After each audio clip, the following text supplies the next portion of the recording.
Ladies and gentlemen and ladies, thank you for coming and watching our stream. My name is Matt for Oilers After Dark. Tonight, the Edmonton Oilers look to take on the Seattle Kraken. The 8th and final, I say final preseason game. It's been a long September, early October. I'm glad it's here. I'm glad we're done.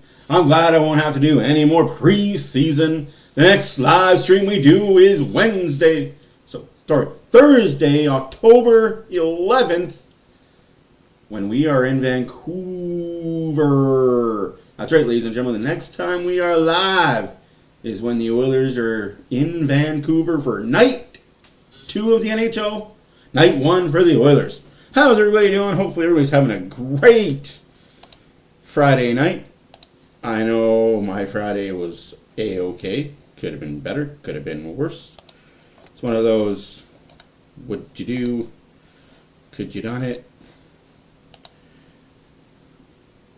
I just want to view the profile. What is going on? Hopefully everybody's having a good night. Why are we having such a hard time doing this? Oh, I can watch me live. Don't mind if I do.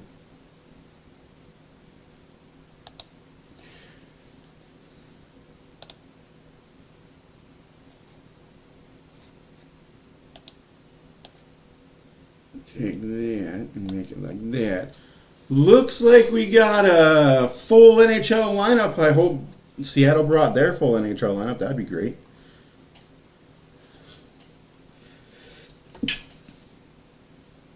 Bless me while I sneeze.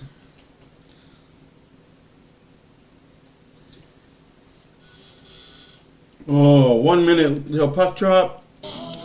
Unfortunately, we are watching it on the Oilers Plus. Hopefully it isn't laggy for me. Otherwise, I have a backup just in case. Matthias Janmark.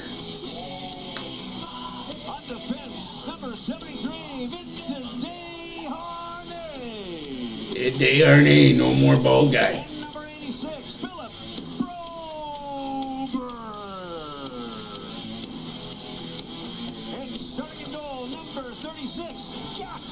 I like Jack Campbell gets the final start of preseason. Who gets the first start of regular season? Jackie Campbell.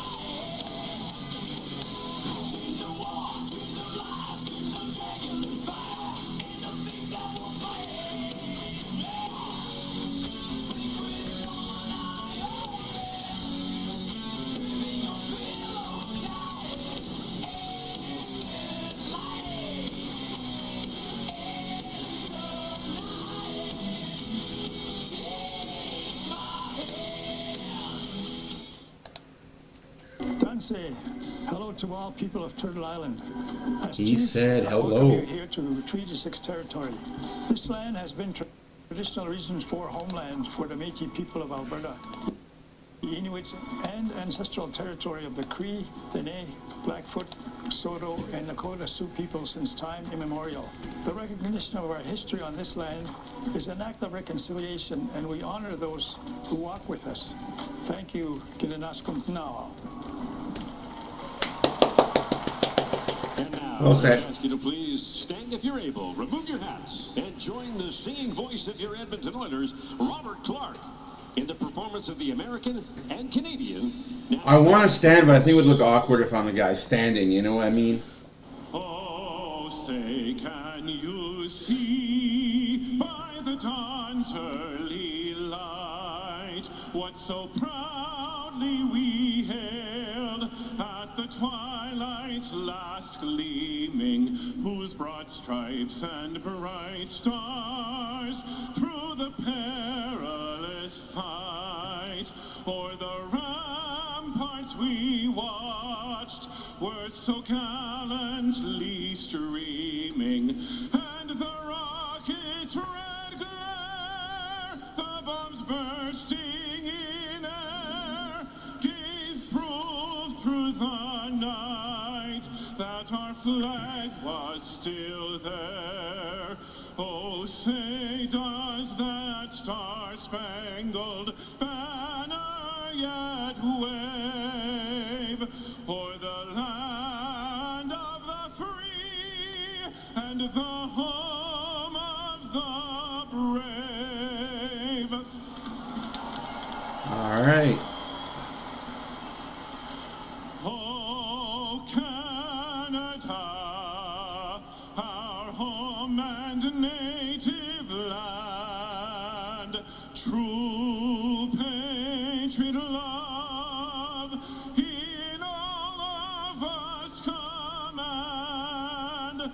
With glowing hearts we see thee rise, the true North strong and free. From far and wide, oh Canada, we stand on guard for thee. God keep our land. Oilers plus, man. Glorious and free. Oilers plus. Oh Canada, we stand on guard. You can try SeattleKraken.com, but I don't know if they have the game on their website. Oh, Canada, we stand on guard. He's going full. For thee.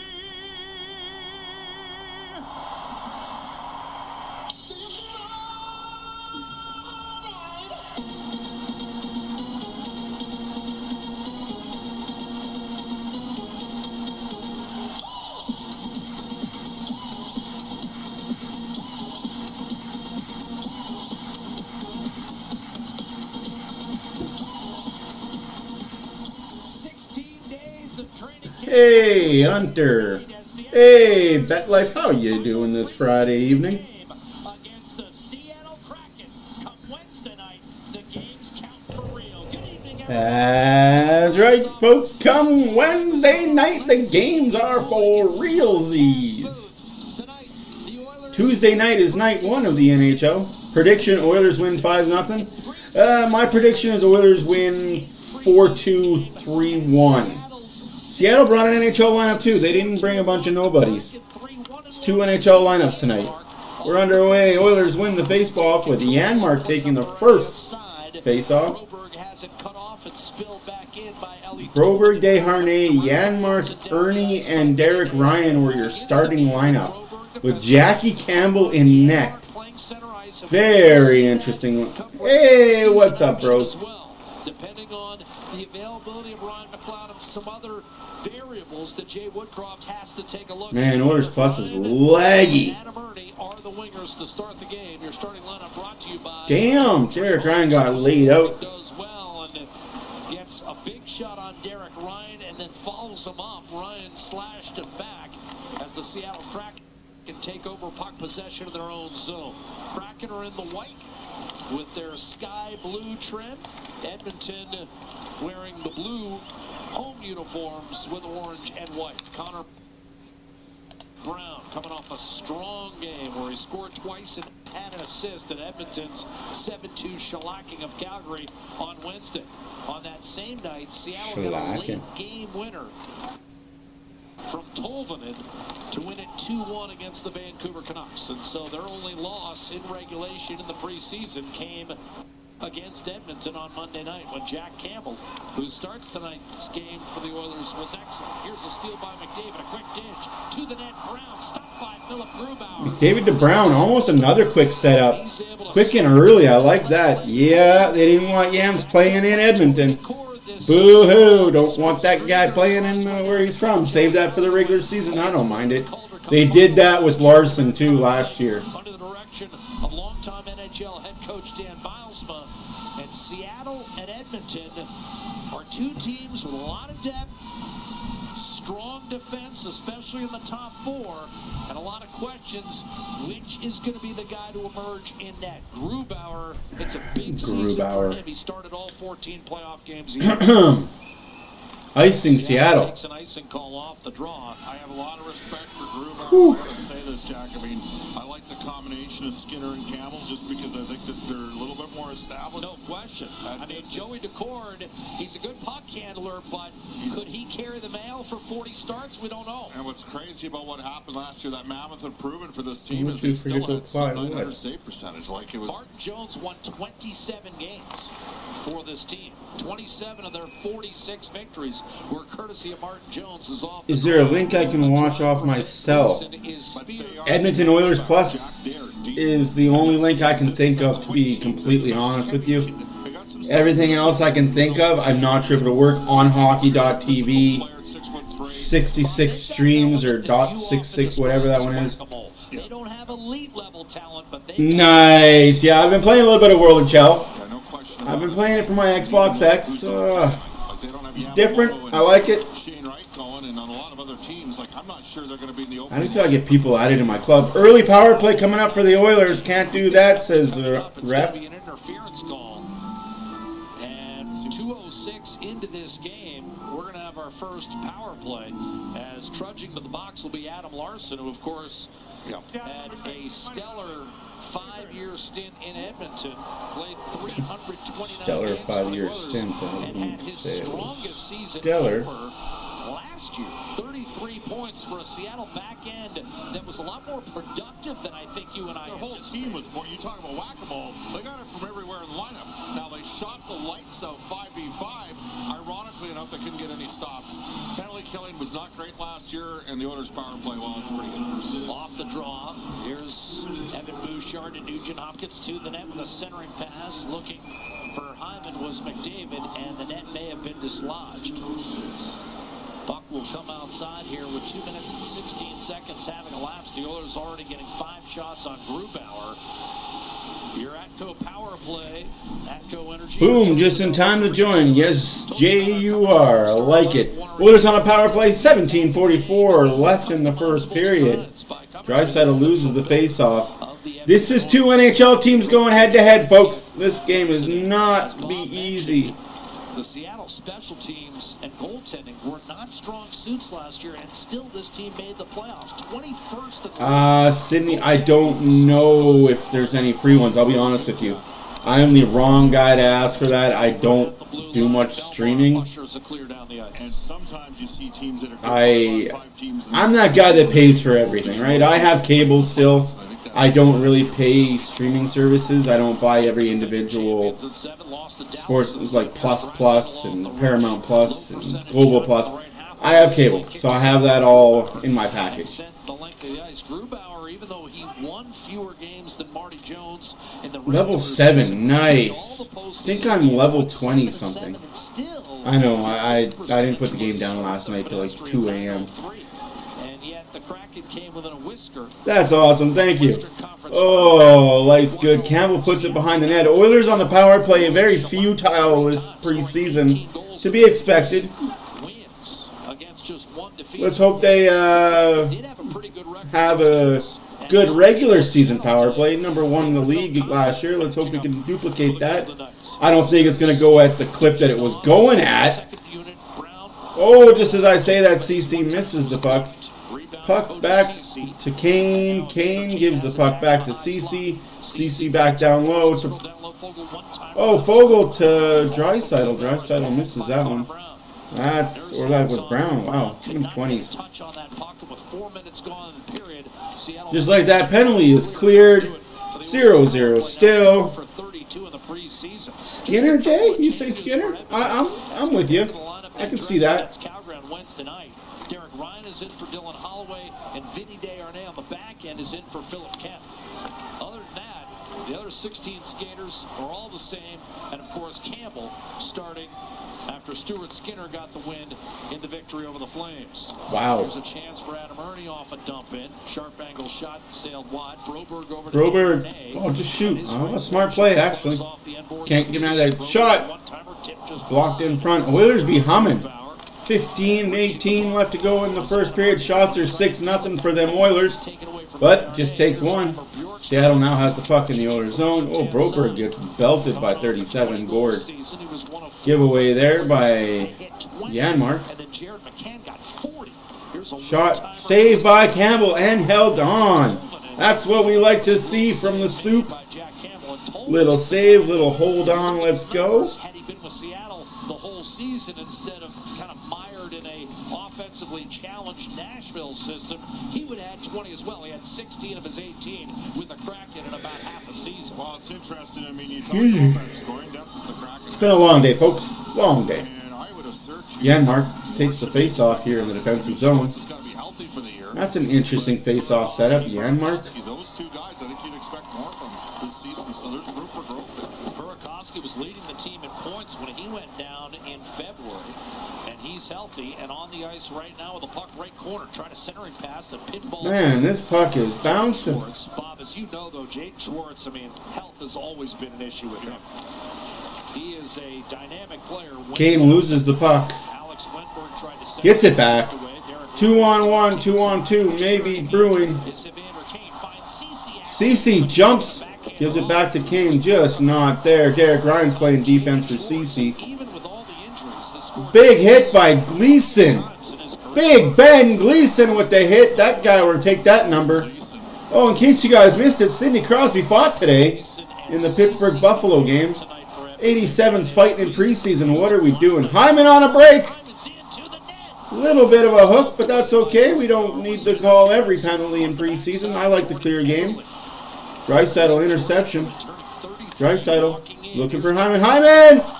Oh, big save by Grubauer. Hyman with 2 back-to-back chances. I like to see this. I like the jump. I like the moves. I like it.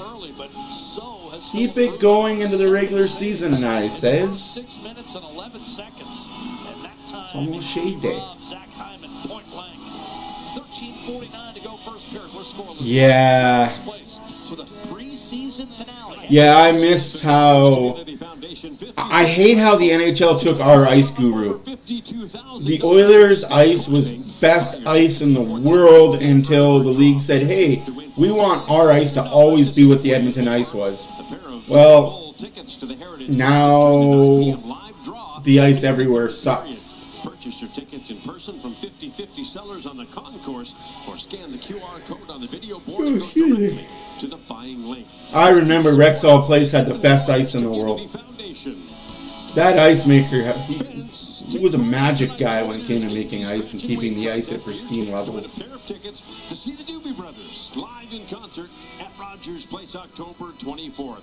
All you have to do is scan the QR code on the scoreboard. Scan the QR code, he says. Select live and scratch and win, and you could be tonight's big winner. Go ahead and pull out your phones right now to play along. Thanks to everyone for playing. Make some noise. This is the rhythm of the night. To watch real hockey. Thanks for coming. We definitely...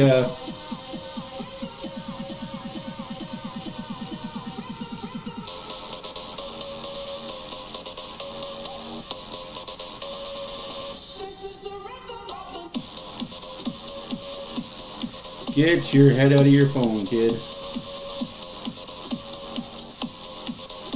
He's wearing a Seattle Kraken jersey but has an Oilers sign. There's something wrong about that picture. 13:49 left to go in the first period. Score still 0-0. Shots are 7-1 for the Oilers. NHL heavy lineups on the ice tonight. Edmonton, Seattle. Pierre-Edouard Bellemare. Oh, Nurse, bad play, bad play. Coach Dave Haxtell on the tour in Philly. One-timer by Adam Larson. That was We gotta make smart, better decisions as defense collectively. Bouchard Bouchard knocks the puck down, gets the puck out of the zone. What a flip shot for Hyman for the second breakaway. Saved by Grubauer. 3 snubs by Grubauer on Hyman. You are due, my son, today. You're gonna get a goal today. You're gonna get a goal. Where's the QR code? Damn.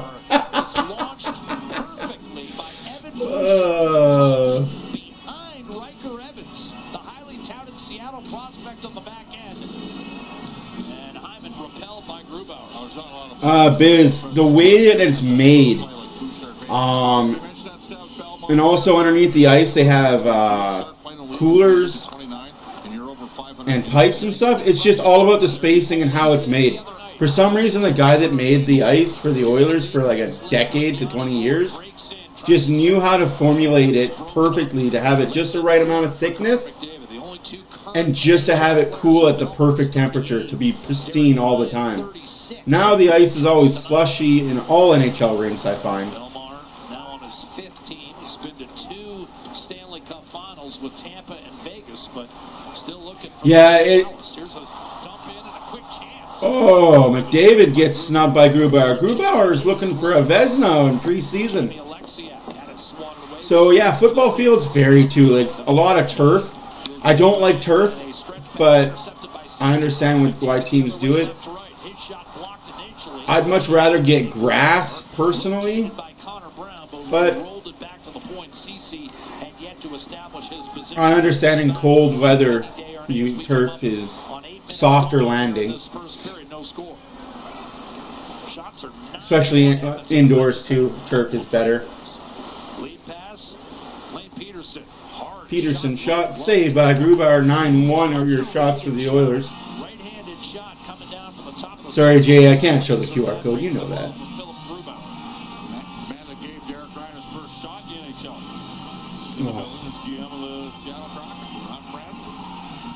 And our old friend, Ricky Olchuk, who's assistant general manager of the Oilers in a management role in Seattle. Great guy.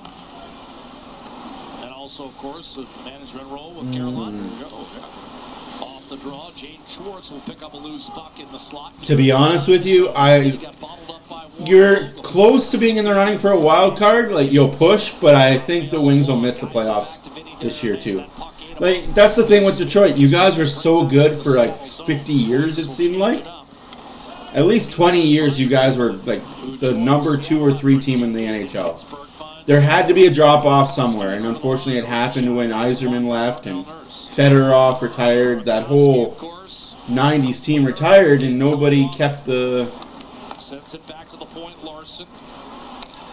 This new crop will be okay.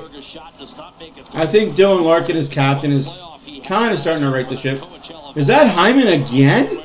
And that's icing this time. He had 26 points in 26 games.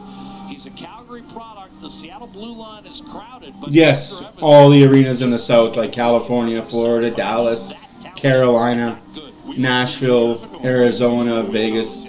Just you watch those games and it's always bouncy. Like, the puck is bouncing all over the place all the time. I'm not a fan of it, but hey. Extension just under $7.5 million. Had a wonderful campaign last year. Banged up, but not long term. Big news also, if you guys didn't know, the province has approved the Calgary Flames to start building their arena. It's going to cost the Edmonton taxpayers money as well. Imagine that. Oilers had to pay for the arena without any province help, but hey, Flames, different story. It's all right. Oh, jeez, bad giveaway there. McCann going one-on-one with Nurse. Nurse is okay. Blocked by Bouchard. Bouchard trying to get it up to Hyman. Out the zone it goes. And a line change for that Hyman-Draisaitl Hopkins line. Here comes Janmark. Oh, hit somebody, kid. That's what you're there for. CC down to Janmark. Janmark gets kind of cross-checked in the back. But stay on your feet. Jesus, 24. How many cross-checks do you think you're going to get away with? Good Lord. He was often kind of an extra guy in Seattle, even though he produced like. Yeah, I agree with you, Biz. I agree. I'd rather have money go into something that's in our country or in our province than helping fund a war. Stepping up Justin Schultz. But I won't get into too much of that because very political. Which owner has more money, Oilers or Calgary? Daryl Cates has more money by far than the Calgary collective ownership. Daryl Cates is a multi-billionaire. And you want to know the scary part about him being a billionaire? is his wife has more money than he does. 45 goals. Now, I know he was That's the scary part. an overage, but Daryl Cates is a billionaire, and his wife has more money than he is. Yeah. But no, I agree with you full-heartedly. Go down that path. They're going to have to find undrafted 20-year-olds. I could get into a whole debate of why I disagree with sending money over, but The reason they signed I'm not the Prime Minister or the President of the United States. I'm just a guy sitting in a basement. Stonehouse signing was announced yesterday. Vinny DeArnay bottled up by Yanni Gord, another find from Tampa, now with Seattle. Good play there by Broberg defensively. We have 8:38 left to go in the first period. Shots are 9-1 for the Oilers. Oilers are 0 for 1 on the power play. The Kraken have yet to get a power play. And a whiffle shot on. The shot was partially tipped and rolled.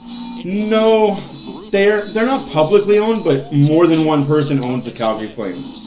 Like back in the early 90s to the late 2010s, the Oilers were owned by 10 people. Yeah, it was a 10-person collective that owned the Oilers. So when you had to make a decision, you had to ask the other 9 people because it was their money too. But yeah, I liked how the Green Bay Packers are owned by the fans, but they have no say in what goes on with the Packers. That to me is kind of messed up. As a Packer fan myself, yes, I am a cheesehead. I've been to Lambeau Field. Fucking beautiful field. It just sucks that it's in Wisconsin, but it's a beautiful field. That's awesome. Voting rights. You have. What did you vote for? Did you feel like your vote mattered, or did it always come down to the head guy in charge that ran the day-to-day operations? I mean, it's cool if you get merch and tickets. That's cool being a stake and shareholder.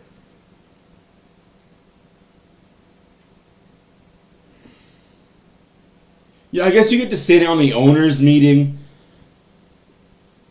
which is cool, but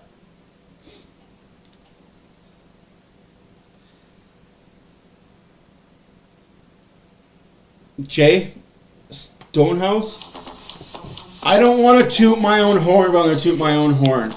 I said that he was going to be an Oiler the first day that he was in training camp. Just something about the kid. Face off to the right side. Yeah, sorry, Dale. Digging in Alex Wenberg against. It was about food. How much cheese should we put on our hot dogs? How much cheese can go on the fries? What type of cheese are we going to put on the fries? Are we going to put Monterey Jack cheese, old-fashioned, marble, nacho cheese, high stick, puck goes outside? No, Dale, that's all we got. We can't show the game, otherwise we'd be copyright and banned. But there's 8 minutes left to go in the game, first period. Shots are 10-1 for the Oilers. The kind of rave reviews from coaches that started to pick up in the second half of last season in the American Hockey League. Right now, Oilers win the face-off and back into the for the 12th Kraken zone it goes. spot on this team. Wow. Does anybody else have a problem with their stream? Smoked Gouda is the best cheese. Can't disagree with you there. Can't disagree with you there. Bouchard in the high slot. Wow. On the right half boards, and that's deflected high in the air. Bouchard was not aware where the puck was. In fact, about 7 players on the ice didn't know where the puck was. Here's Burakovsky hitting the trailer, Dumoulin, and his wrist shot kicked off the blocker of Campbell and stayed out. Wenberg tried to shovel it down low. What is going on with Oilers Plus right now? Or am I the only one that's getting the lag issues from Oilers Plus? 10 yards away. Here's Bouchard. It's alright though. 7:21 left to go in the first period. Seattle turned it into an odd-man rush. Campbell got a piece of the second shot that has come his way. Here's Evan Bouchard. Bouchard hounded. Wearing the number 2, being pestered Jeez. by Jordan Eberle coming off yet another 20-goal season. Great shot from distance, and Jared McCann. 1-0 Seattle. I barely saw it because it's choppy as fuck on my side. That's a bad giveaway, though. Like, that giveaway can't happen if you want to be a number 1 defenseman for the Oilers.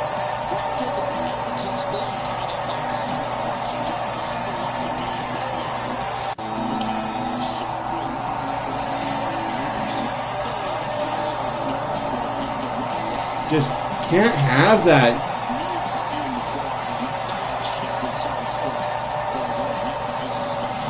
Who saw that coming? Certainly not me. Oilers doing what the Oilers do. Before he joined Seattle, Bob, 2 years ago, his career high was 35 points. He's had 50. I'm not worried about it. Like, it's still stupid early. Here's Jordan Eberle down from the right-hand side, coming off a 20-goal season. His 8th.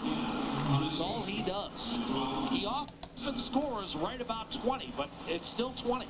It's still hard to do. Cody Ceci up the right-hand side. Held in by Tolman. Sent in This is deep. so choppy.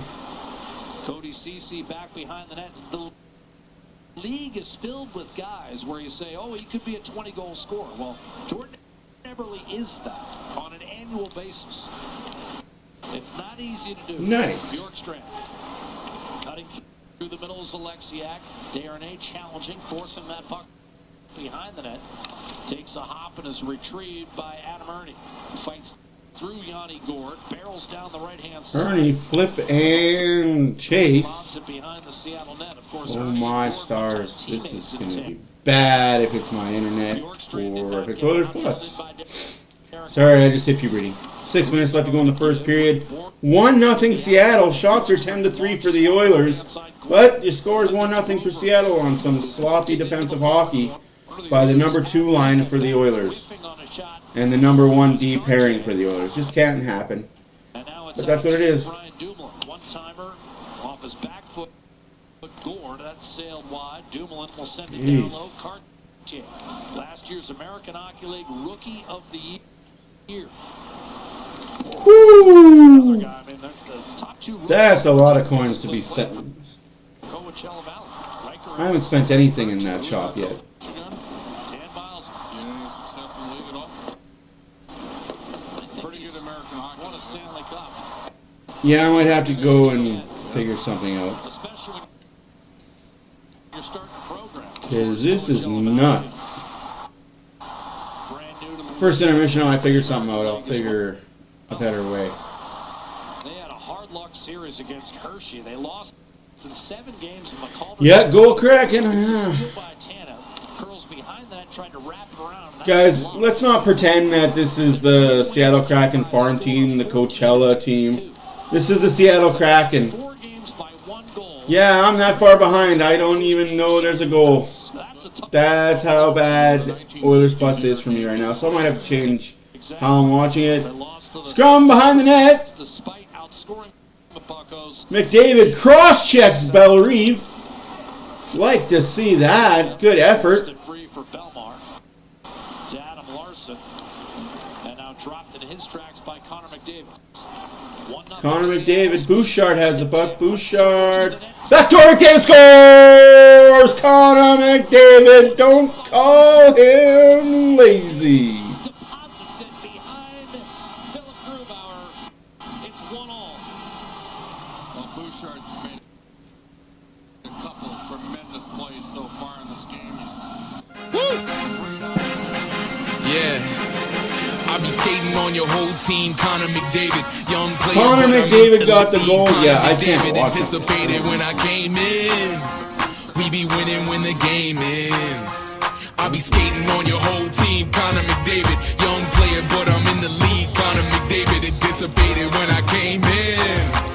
We be winning when the game ends. Woo! Yeah. I be skating on your whole team, Connor McDavid, young player, but I'm in the league. Connor McDavid anticipated when I came in. We be winning when the game ends. No, it's 1-1 right On your now. whole team, Connor McDavid, young player, but I'm in the Kraken will regroup at center. Forgot to go back to the game. Sorry, guys. I am dealing with a very laggy. He really is a human cheat code. Good thing there's only 3:09 left in the first period. I can go to a different page and reload it. Because, yeah, it's the kind of trouble I'm having today. The earlier goal scored by Jared McCann. So Draisaitl, after that icing call against Seattle, will take the face-off to the Oilers Plus, honestly, is the only place to watch the game. early and often, several times last year. But he's been good tonight. Oilers Plus. 3 goals in 3.5 minutes at Climate Pledge Arena. Edmonton aced Seattle twice, scoring 7 and 6 goals in wins. Jumped him early. Yes. Both games. Took it to him early, right from the get-go. Well, and again, it was not a good matchup for Seattle had they played Edmonton. But of course, neither team got that far. Seattle beaten in 7 by Dallas, and Edmonton went down in 6 games to the eventual. Yeah, let's keep talking about that because there's nothing else to talk about. Flex on a play, and Bob and I will take our final. Loyalty Rewards is Final commercial break of the first period. 3:05 left to go in the first. Score is tied 1-1. Goals by Jared McCann and Connor McDavid. Are you shocked? Nope. Like I said, we're looking at 2 NHL teams.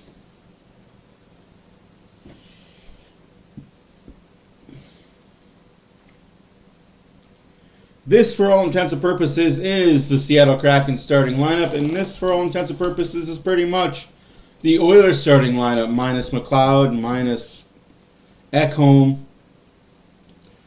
But, for the most part, this is it, folks.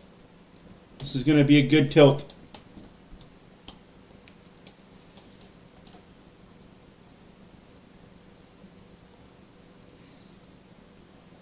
Yep, gambling's legal in Canada for sure. It's been legal in Canada forever. It used to be provincial run, though. Now it's FanDuel and stuff is in Ontario, but for everything else, it's provincial run still. There are a few sites throughout Canada that are Canada-wide, but most part, Ontario has taken the lead on website gambling.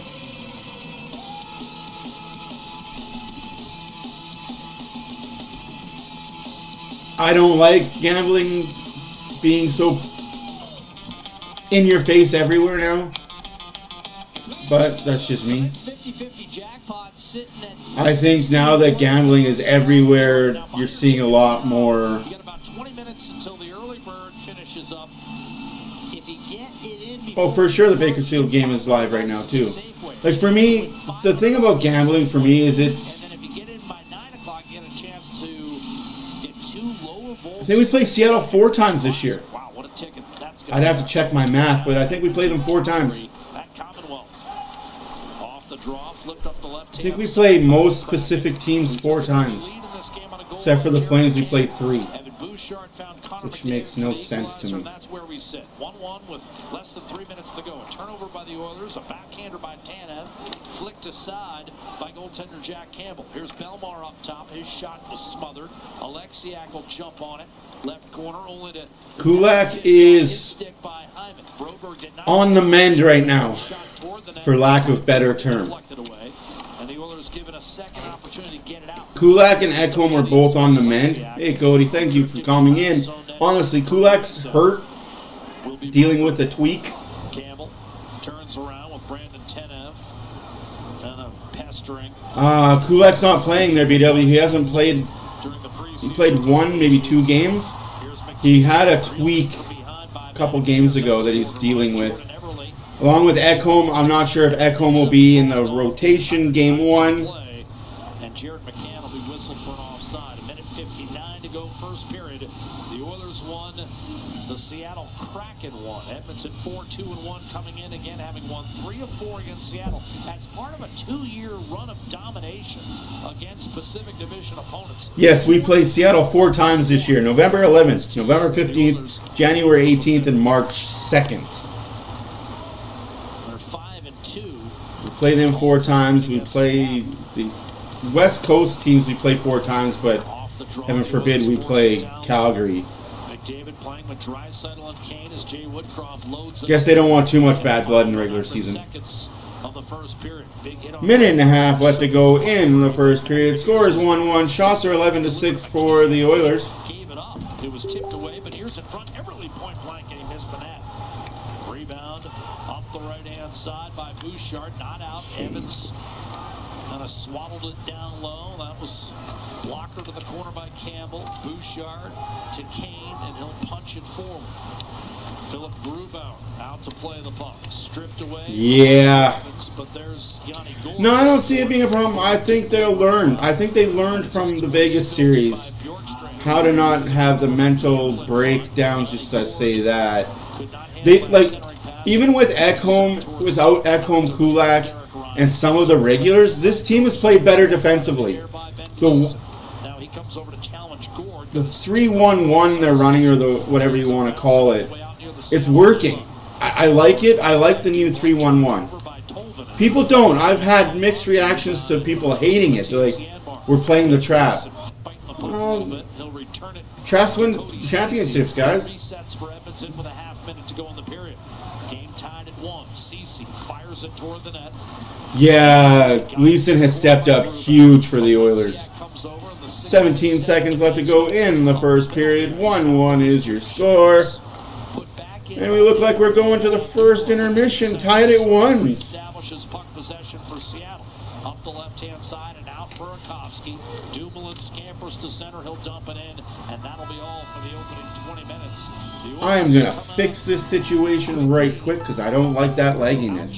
And the score after 1 period of play, the Seattle Kraken won. The Edmonton Oilers won. Shots on goal in the opening 20 minutes for the Kraken. Yep, 6. that's true, Jay. Very true.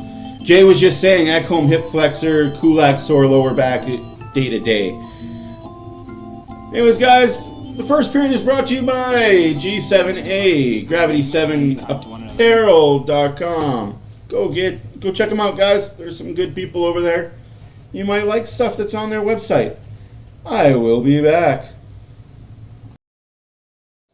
Do you like supporting local? Do you like funny little sayings on your shirts? Are you into the holidays, like Halloween, which is coming up? If you're looking for something a little more uncommon for holiday and inspirational wear, please check out G7A, Gravity 7 Apparel. They make everything from school-friendly to a little more spicy, but still safe to wear. It's a small family-run company that gives back to the community. Gravity7Apparel.com for all your apparel needs.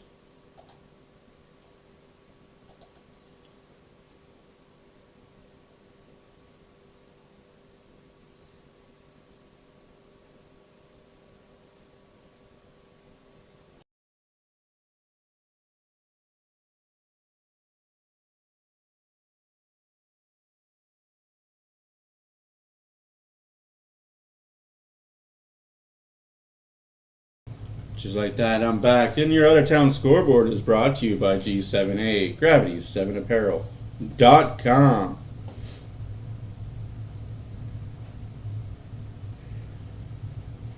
The Hurricanes beat the Predators 4-1. The Devils beat the Islanders 3-0. Pittsburgh 7. Buffalo Sabres 4. Canucks and Flames have yet to drop the puck tonight. And of course, here in Edmonton, the score is 1-1. Please don't forget to hit the subscribe button or the like button, or hit them both. And if you push the bell notification, you get up to date on every time we go live or upload a video. You guys have yourselves a good intermission. I will be back.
Ladies and gentlemen and ladies, I am back. How'd you guys enjoy that first intermission? Whoo! What's poppin', peeps? Rantin' Rangers, life is good. I tried to add you and BW to my Xbox, because I want to play with you guys in NHL 24, but for some reason, it won't let me do that. Yes, I created a club and everything. I'll even join your guys' club. Just tell me the name of your guys' club. I'll come join it. I'm alright with it. Connor McDavid with a prospect, Tyler Tullio, saying he looked up to him as a role model. Damn.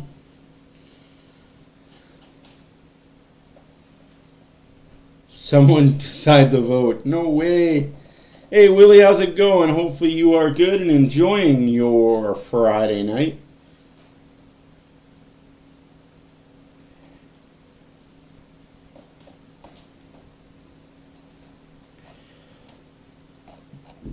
Excuse me. Oh. Man, every day I wake up, I feel something different creak and crack and hurt. I know I'm old.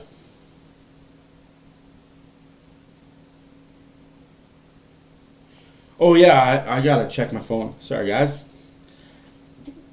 Can't wait to see this.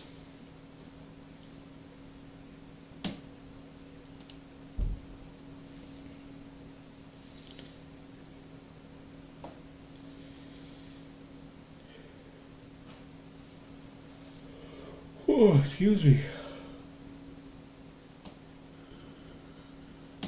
Sorry guys, it's been a day and oh.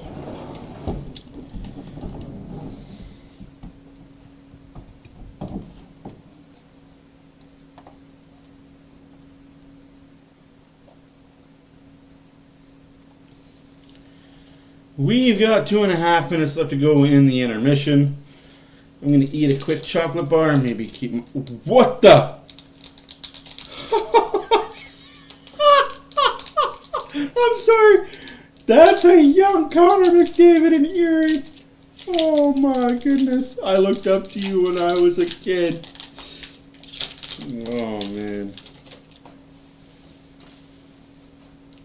Here they come. Walk 'em out, Campbell. Walk 'em out.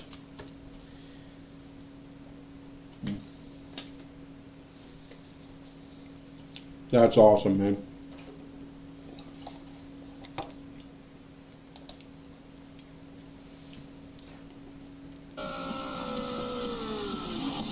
Shots are 12-5 for the Oilers, but the score is 1-1. Hey, it happens.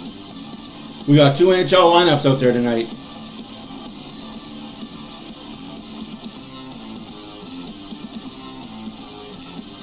Like I said, Rangers, I really wish...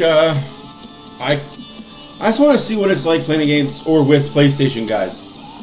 I played against PlayStation guys. I want to play with some PlayStation guys in club. How are you guys liking the new NHL 24 for those of you that have it? Do you like the new builds? Do you not like the new builds? Do you like the smoothness of the game? Do you not like the buttons that they're trying to simulate? Or do you like the skill stick? What's your favorite? For me, I can't get the hitting down. I'm learning it, but the hitting is so hard.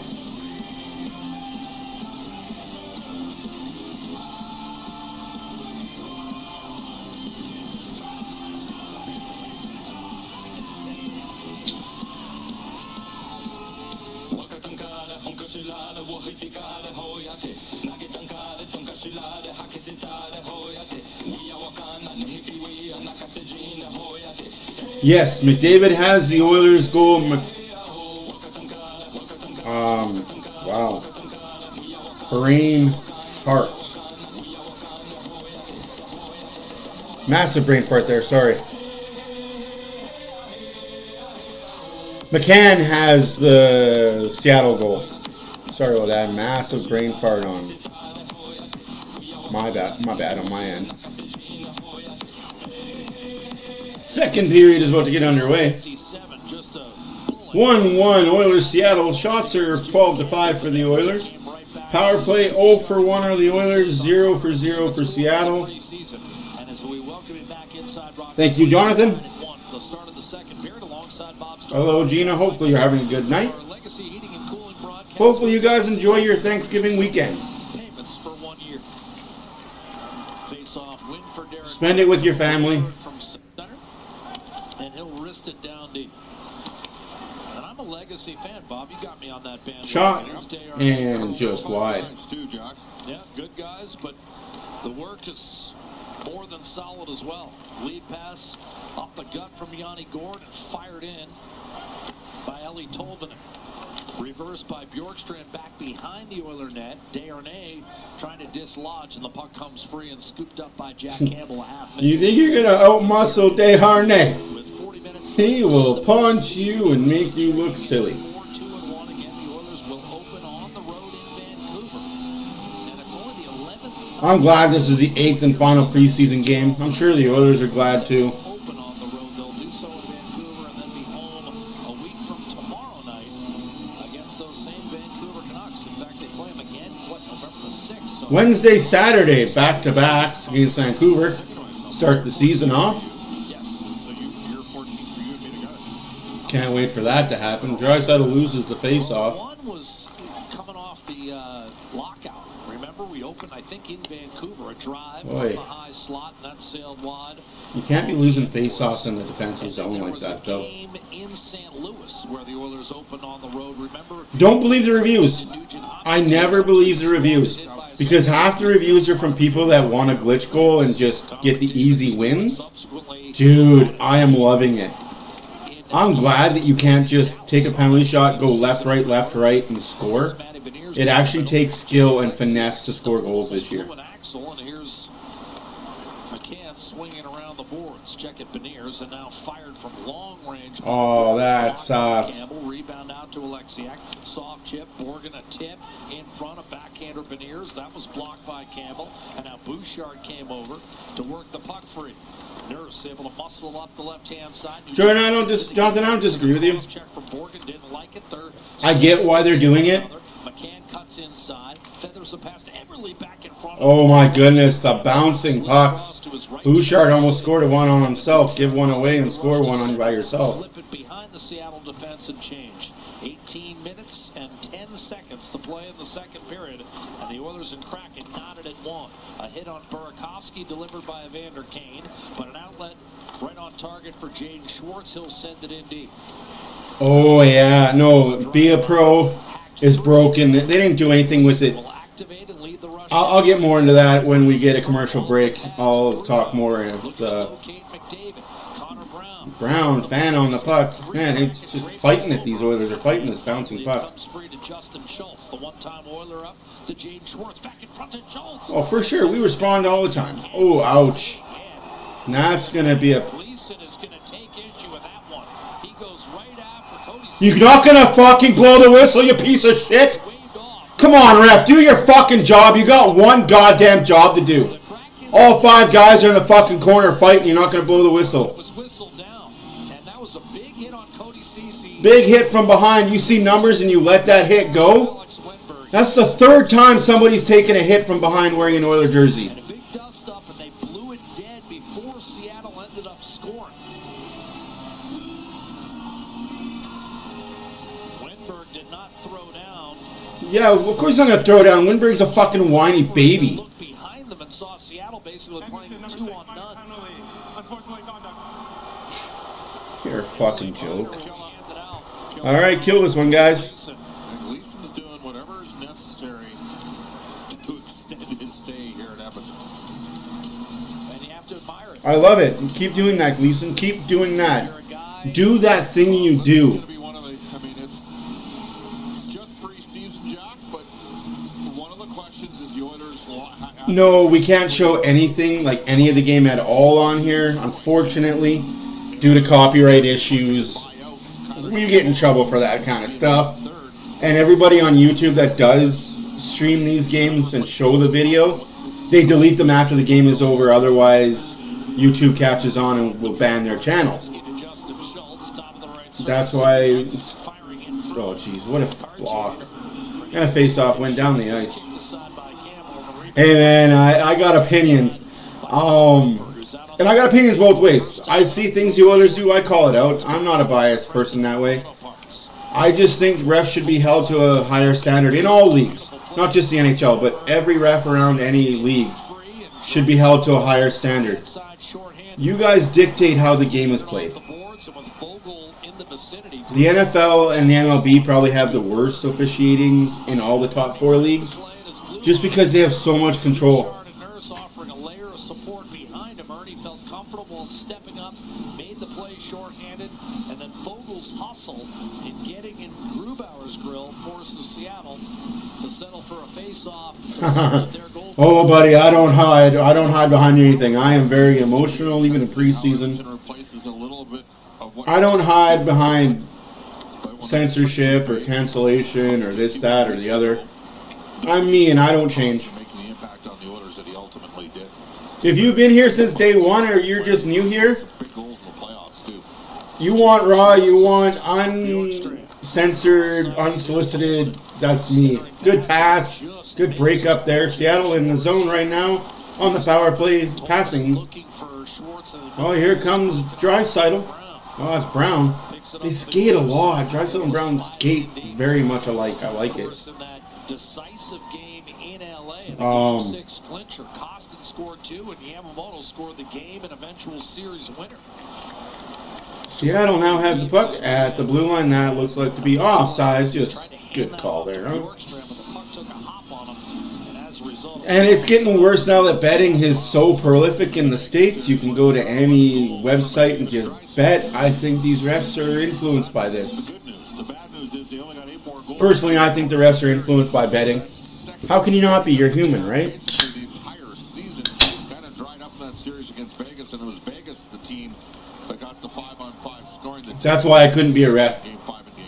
Like, I ref minor hockey, and here in Edmonton, I do that kind of stuff. I ref the minor hockey and stuff like that, but I couldn't go any higher because I'd be influenced by a bet line. More of a zone defense and more passive in the neutral zone.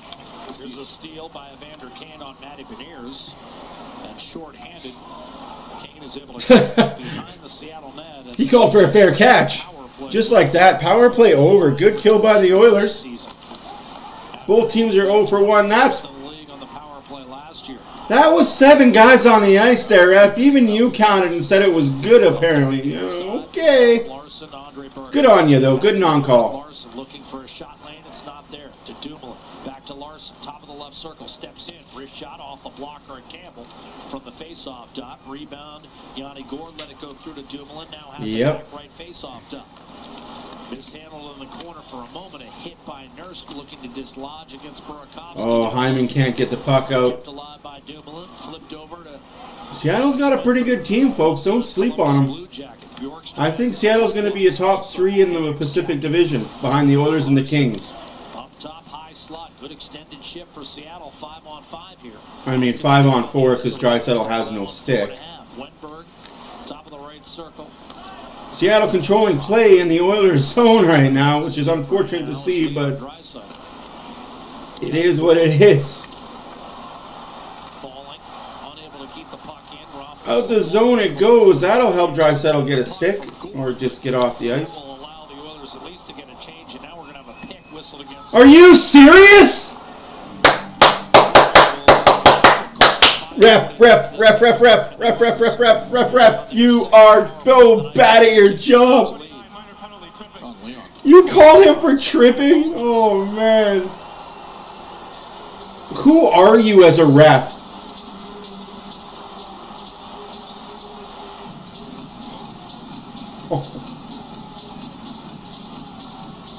So Draisaitl goes to the box. He was heading to the bench and cross pass with Brandon Tanev. Wow.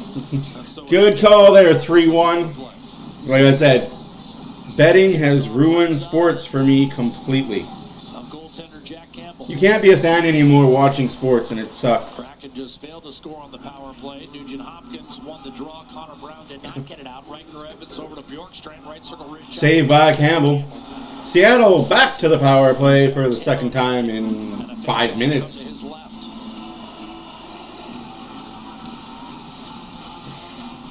Seattle, meanwhile, opens in Vegas Tuesday night, which is actually opening night of the NHL.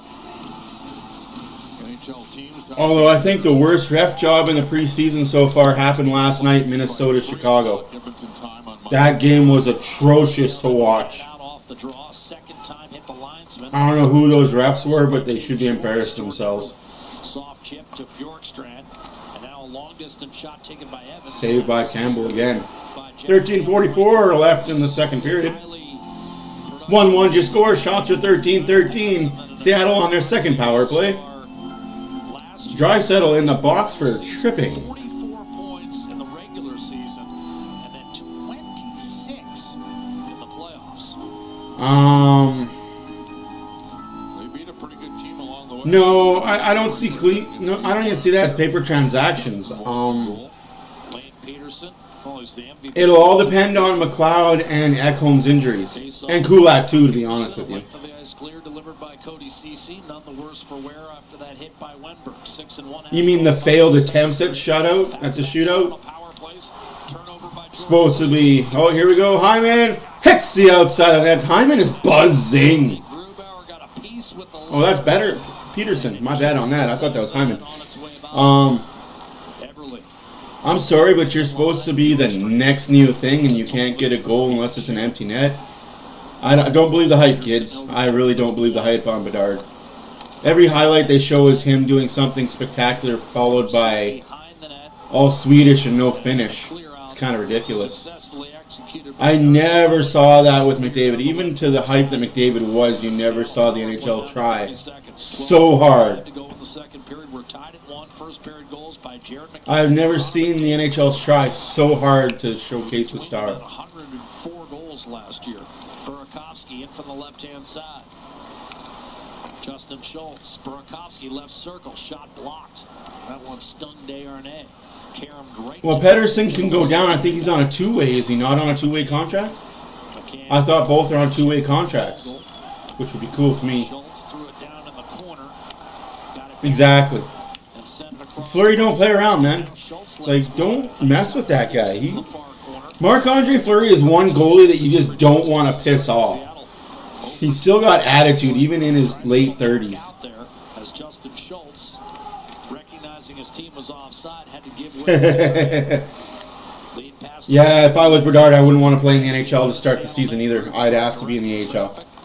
Sees a clear, pertinent. I've seen Minnesota do something that no team has done so far. They stepped up at the blue line when that kid tried to dangle. He's going to get hurt. Not Tim, Ben. Tim was the cousin who played a decade and 700-plus games in the NHL. Alexei Gleason. on the outlet. Right-hand side, Yanni Gord. Gleason family likes those short, masculine names. Ben, Tim, I imagine there's a Sid. And a Bob. Sid and Bob. Sid, Bob, Ben, Tim. Ducking around. Throw in a Ben and Jerry. There's Gleason with a big hit in the offensive zone. Morgan in the corner.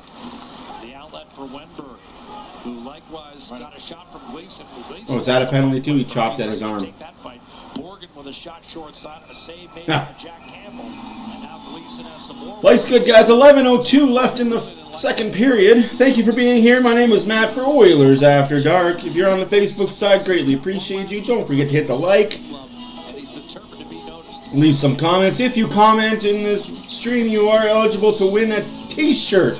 Thanks to the sponsor of G7A Apparel. Fans, it's time for another edition of Hunter. Hunter, I've got Katrina here with me, and she is going to try to locate Hunter in the crowd. Do you go off when you go through an airport metal detector? Right here at Rogers Place. Sorry, guys. I'm sorry. Oh. To one of our Rogers Place end zone cameras. You had a brief training course, a crash course, if you will, with our camera operator, Len. And you're going to try and find Hunter with that camera. Katrina, you ready? Yes, I'm ready. She's ready. Okay, well, let's swap places here. Oh, they are doing that. All yours. Every arena's doing that this year, apparently. For Hunter, right now. All right, let's see if we can track him down. Fans, if you have any idea, start pointing her in the right direction. Other way. Katrina, I'm going to give you a hint to look up. Look way, way up. Up and to the left. Can she find him?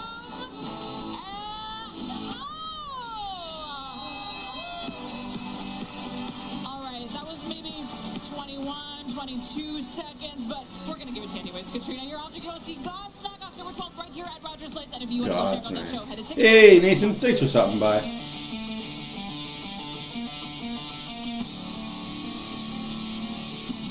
Yeah, man, I agree. I don't like that the commentators are laughing at him, but that's what happens when NHL and every other NHL ESPN is just showing him all the time, non-stop. Good evening, Stephanie.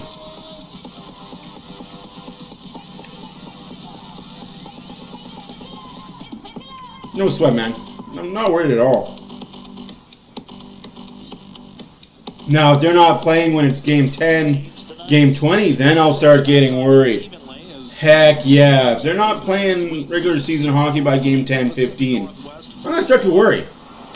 McDavid with the game winner in that one. And Jack Campbell, a sterling effort in net. He came in having stopped 64 of 66. Oilers win the faceoff and have trouble getting out of zone. Here comes Kane. Kane, fake slap shot. Can't do that in NHL 24 right now. That button broken. For Connor Brown, but cleared safely by Cartier. And now moving in. Brown steals the puck, gives it to Kane. Kane takes on Larson and looks like, what's the act? Brown gets it to Nurse. Nurse shot, blocked by a 52. If the first guy's going to block it, make him feel it. And Nurse gives the puck away. Good hit there by Kane. Well, that was McDavid. This guy, is he going to fight tonight too? Crosby fought earlier. Is McDavid going to throw some hands? That would be very interesting. The puck successfully cleared back through the neutral zone. Philip Roberg leading the rush down the left-hand side. And he takes a pop from Adam Larson for his trouble. Roberg, good game Monday in Seattle, and he followed it up with another fine outing Wednesday in the pulverization of Calgary. Kraken into the offensive zone. Which I'm okay with. Handles the saucer pass. Big save by Campbell. I'm okay with Bedard being a stud in 2 years. I'm okay with that. But to say that he's in the top 50 right now, not even playing a game in the NHL. Plays that Roberg made up in Seattle was a beautiful backhand dish to Xavier Bourgault. That kind of irks me. It's kind of kick-started his NHL Oilers Plus is honestly the only place to watch it, man. To score with this limited time deal at the Section 109 Ice District Authentics location. Take advantage of a buy one, get one 50% off deal on Mitchell & Ness products. Get yourself geared up and ready for the season with this smoking hot deal. Available only at the Section 109 location. So make sure you swing by during the intermission. Less than 100. Okay, Ashley. 5 Oilers season seats remain. Limited full and split season seats options are upper and yes, welcome, Ashley. Kraken fans are they're strange. Go to EdmontonOilers.com/season seats or visit the sales booth at Section 120. Calling all Oilers fans, the West Edmonton Mall autograph. I see the Kraken's doing good this year. Not Oilers good, but good. They'll make the playoffs. The entire Oilers roster will be in attendance, and you don't want to miss it. Join us October 12th from 6 to 8 p.m. and head over. I will be there, folks. Autograph session at West Edmonton Mall. I will be there. Not signing autographs or anything, but I'll be getting autographs from the Oilers.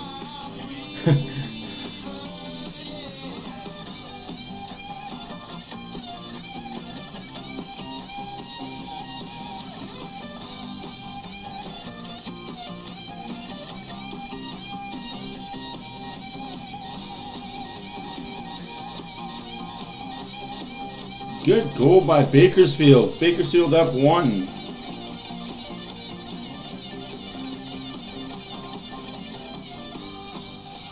.9:39 to go, second period. Who's winning? Seattle locked in a 1-1 tie.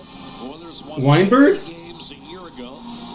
Missed winning their first division title since 19. Oh, you guys call him Winnie? That's cool. Year of existence, rolled up 40. See, we don't get that kind of dirt up here with the Oilers because this team is happy. Final and now off the draw.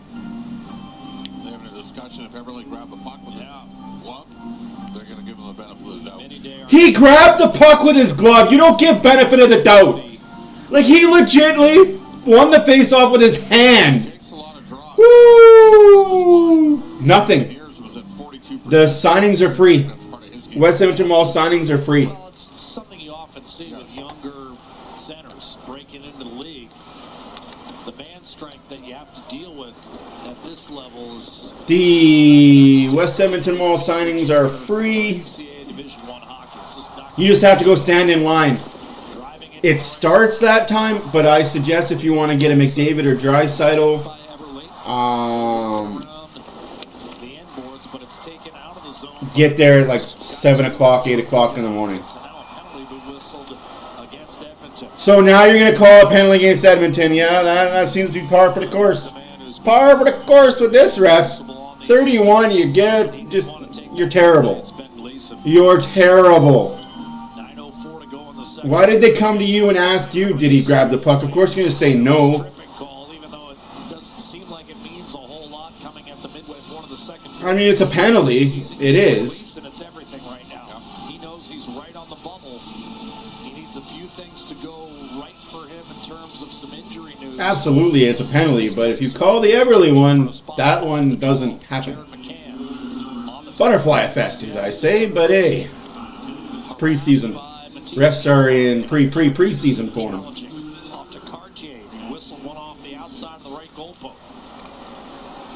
Campbell had that covered up. McCann over to Seattle yet again on the power play, the third power play this period. They are over. That could change in a second, though. was McCann. Shots are 14-13 for the Oilers. They have yet to get a shot this period. I mean, when you're killing penalties the entire time, how can you get shots? On the rebound. From the right They might have one shot or two shots this period. from Justin Schultz. Thanks, Gene. We greatly appreciate you. Tried to give it to Beniers. We appreciate everybody that steps in. Yeah, it's pretty cool. Darnell Nurse got a stick on it. Didn't I don't go after the McDavid Draisaitl signings myself because I know those lines are super uber long. I'm more going to go for the Desharnays, by Campbell. the Yanmarks, Burkowski was just hoping to angle one off his the pad. Campbells, Campbell caught it. the lesser known or the lesser loved Oilers on the team. So that way you can get 2 or 3, possibly 4. 9 remaining in this second period with the game. 4 signatures for the price of 1 McDavid or Draisaitl. Because if you get a McDavid signature, you're not going to get the Draisaitl one. McCann and McDavid, the team's leading scorers a year ago, accounting for the first period. Also, McDavid and Draisaitl only sign upper deck cards. They don't sign anything else. Whereas everybody else, you can kind of bring a hat or a t-shirt or something like that, and they'll sign that because their lines aren't so The long. draw. But yeah, everything else from McDavid Draisaitl is just an upper deck Pursued by Derek Ryan. Bill card that they sign. Inside, Yanni Gord from Tolman. Sign and walk away. Then played it back. Long shot. If you want a better signature or signing opportunity with McDavid Draisaitl, they do have paid signing sessions throughout the year that you can go to. Circle gives it up. Shot blocked. Blocked by Desharnais. He'll leave it. 32 seconds left to go in the power play. 7:33 left to go in the second period. Scores 1-1. Now Bjorkstrand in front. Big save by Campbell. They could not pop it over the left pad of Jack Campbell, who makes the save and keeps it a 1-1 tie with 7:26 to go in the second. And he's hurt right now. Took one off the leg and one off the hand. That's awesome, Jay. Yeah, that's And Seattle, who were not That's pretty cool. a soft team last season. Vito. Don't worry about updating Facebook or YouTube. I'll update one of them. Just tell me which one you need me to update. I got it. They've never got the puck out of their own zone. It won't be under the official Oilers After Dark, but it'll be under me. I got it. I got you, man. Clear. Enjoy the show. That is Oilers After Dark. Remember to hit that subscribe button and like. Flicked it back to the high Push that slot. bell notification if you really like us. We're here for 82 games of the regular season. Vogel to Janmark. Janmark backhand save by Grubauer. That short-handed chance developed out of nowhere. Edmonton back in full strength. Everly down the middle of the ice, and that was flubbed by Bjorkstrand. He had a good look, wide open in the slot. This isn't looking good, though. From Gord, slammed it off the side of the net. Gord kicks it out to Adam Larson. Fed along by Dumoulin to Jaden Schwartz. Dumoulin and Larson. Jeez. Those are two big bodies. Seattle's got a big defense. Dumoulin, Larson, Wozniak, what is that guy's name? Penny's brother. Carried in right wing. Drop past Brandon Tanev. Driving to the net, tried to center, but that went off the skate of Darnell Nurse. Alessia, something. Can't say his last name. Freed the puck up for Evander Kane, who lobs it inside the blue line, put too much on. That's awesome, man. We're glad you're here, Jay. It was 6:19. We like to have fun. Period. And the game tied at 1, even as Bob has mentioned. Now, of course, the Kraken have also had a couple of power plays, but the shots nevertheless. Stephanie, you've never been to a West Edmonton mall signing? Oh, that's a pretty cool experience. They have tables set up all throughout the mall, from one end of the mall to the other, up and down. It's pretty cool. It's a pretty cool experience. Goals go in like that for Jared McCann, the Jared McCanns of the world, the Connor McDavids. I mean, when you're a goal scorer, you're going to score some goals that you might think, oh, you know, he should have had it. Well, there's a reason they go in for those guys. Here's Wenberg walking in with a backhander and a good save. I really don't like Tanev. He's the shit disturber of shit disturbers. McDavid driving in. He'll hit you and then fall over like when you hit him. Oh. Kick it back into the high slot. It was brushed back inside the Oiler blue line. Cody Ceci up the left-hand side. McDavid to Evander Kane, and from Kane flips it up for Brown. Man, Seattle's just headhunting right now. Will Borgen slammed into a Yeah, bit life. It's pretty cool. It's a pretty cool experience to do, man. by Ben Gleason. He had it blocked. That looked like a trip on Borgen as he peeled the feet from out underneath. I avoid them all. You know what? So do I. I avoid them all like the plague. Chase from center. I live by Southgate myself, so I go to Southgate like once every 2 months, maybe 3 months. For Connor McDavid. I don't remember the last time I've been to Southgate, to be honest with you. Chipping it into the open glove of Phil. I avoid the MLL. Yeah, no, I hear you. Second period, and the game remains tied. I don't like people. I'm not a big people person, so The final game of the preseason. more than 10 people's too many people for me. The Oilers and Kraken. We're 5 minutes left to go in the second period. Still 1-1. Oilers got the first power play of the game and had skadoosh since then. Maybe, yeah. And, hey, it's preseason. The final preseason of this 2023-2024. Seems like we've been doing this for a month already. Who knows?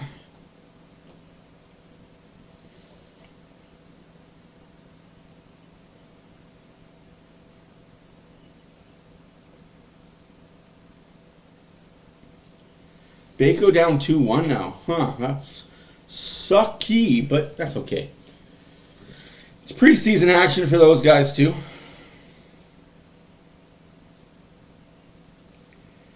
Is that game being shown? Oh, Bouchard. Spell the names, kid.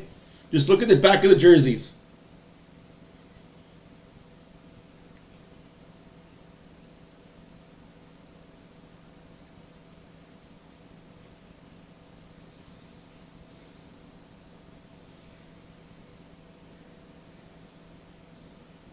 That's terrible. The Condors app is not even updating the score.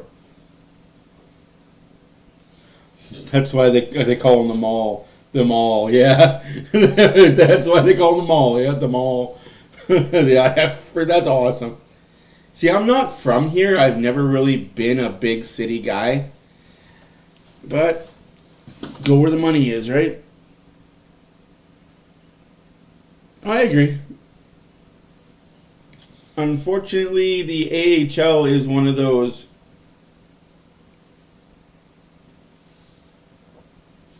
The AHL as a whole doesn't do good enough to promote what they have. Shot by the face-off, rebound not there. Grubauer snifles it. Desharnais with a rocket. Swallow it up. Kind of a home-and-home deal in November. Oilers will play in Seattle on November the 11th and then play host to the Kraken 4 days later. They'll meet again in mid-January here at Rogers Place and close out their regular season series in early March in Seattle. Hyman off to Leon. Draisaitl behind the net gives it back to Pacific Division opponents. Hopkins. Hopkins gives it back to Hyman. This line needs to be more impressive in the regular season, I'll tell you that much. Including a big win in Seattle where they got to Grubauer early with 3 goals in the first 3.5 minutes. Here's Nugent Hopkins.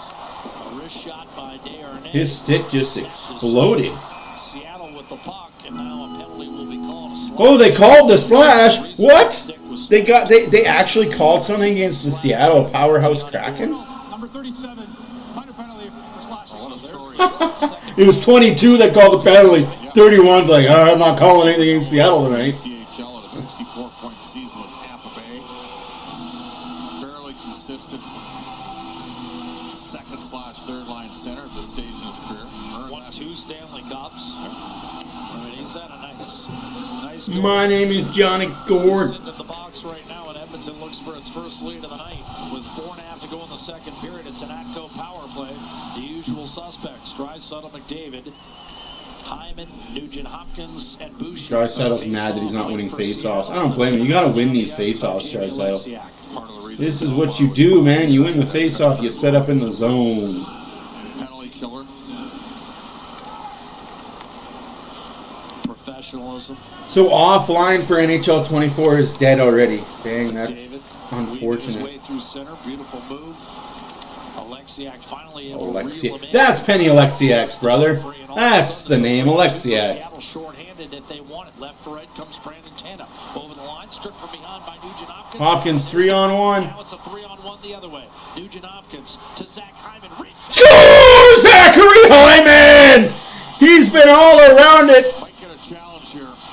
Offside. Offside. Offside. At the blue line. Nugent Hopkins It's going to be offside. makes the play. Hyman finishes it. Power play goal for Edmonton, 2-1.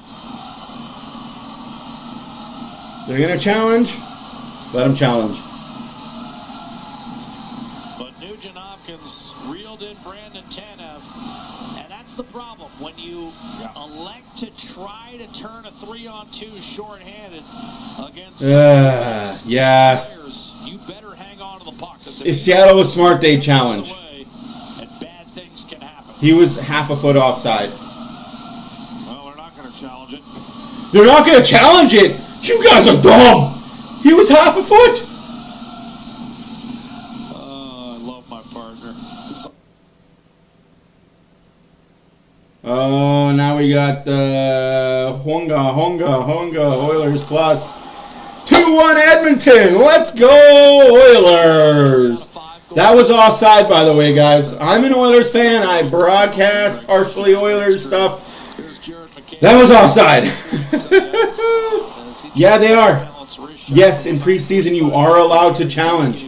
I didn't know that myself until we challenged the other game. And again, that's why he's been known as that two-way guy for 13 years. Ryan Nugent Hopkins. Yeah, Jay, I didn't know you could challenge in preseason. Apparently you're allowed.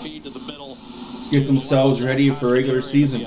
Good shot by Hyman, but I miss the days where you weren't allowed to do anything. It was just straight one ref on the ice, 2 linesmen, no offside challenges, no goalie interference challenges, no, he's a half pussy hair over the line. Just play hockey. You look over at the Seattle side, and same thing with Jared McCann, right? 40 goals, 70 points 2 years ago. You would have been. Now I can't. I will let another monitor take care of that because I want to show it, but I know I will get in trouble. About late career blossoming. Burakovsky to the ice by Darnell Nurse. Boy, Wenberg is not a popular player on the Oiler bench right now. Nurse went into the midsection of Schwartz, who then sent Bouchard to the ice. This is a chippy affair. With the puck. some good sound Flipped out there. inward by Edmonton. Yeah, absolutely. Burakovsky from Adam Larson and now Jared McCann. Yeah. Moving in, left wing, Dumoulin a shot. Dumoulin shot blocked. Out of play with 2:26 to go. We got 2:26 left in the second period. Shots are 19-16 for the Kraken. By Zach Hyman, set up by Ryan Nugent-Hopkins. The steal at one end, the dish at the other. I think in R&H's case, Jack, as far back as when we were at that draft in 2011 at St. Paul, I think we thought he could be an 80-point. See, I would allow it. I would allow that word, guys. But that's just me. I'm old school. I don't think that word should offend people. But that's just me. And if I would have allowed it, I would have had people get mad at me. So I let somebody else take care of that. I'm just saying it's a word. Sticks and stones break your bones, guys. Like, I don't understand why we became a society of words hurt me. He was probably the front runner for that award, and the Oilers have never had a Calder winner. Well, Landeskog got the same amount of points and played 80. Yeah, that Av offside did a number on us. I to this day, I don't understand the NHL and how they call like offsides and goalie interference. Wow, Campbell, good save. 49 to go in the second period, still 2-1 Edmonton. I've often said... No, I get it, BW. It's a personal thing, but 2.4% in the NHL. I have family that is on the spectrum, the mentally challenged side of things, and The most forgotten 128-point season. I get it. They're not offended by it. I guess for me, why are we offended when the people that... I'll just stop. I'll stop. It's preseason. I'll stop. Well, if he's running the first unit the entire season, you'd think that 60... No, that's exactly it. Like, I'm pushing 40. Like, that word was nothing. Like, we growing up as kids was like, you could call each other anything you wanted. It's a freaking... They're words. Like, why are we hurt by words now? Oy. Society has changed, man. Sometimes for the better. Mostly for the better, but sometimes for the worse. Shot. Oh! Dang. So yes, I will use that word in my stream, so I'm sorry if I offend people in advance. Leon Draisaitl, beautiful reverse hit, flat Tolvanen, then fought off Morgan as well, back to Broberg. Kept in by Broberg. Oilers moving the puck around. 1 minute left to go in the second period. 1 minute left. Nurse, shot, save, rebound. Oh, that could have been dangerous. So we got 50 seconds left to get in. He's playing at a very high level. He's looking to beat him whenever possible. Oh, absolutely.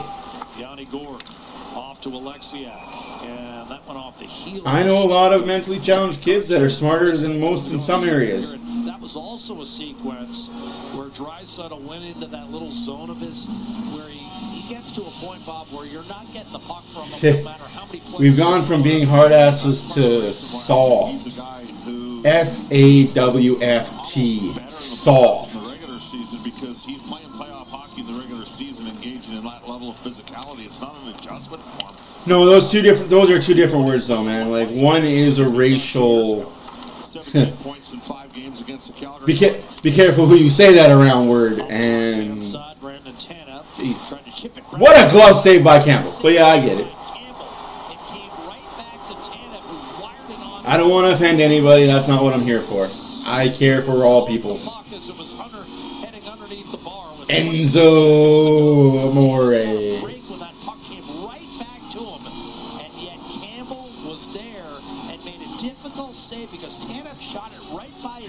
I love Enzo. He's probably my favorite character from WWE.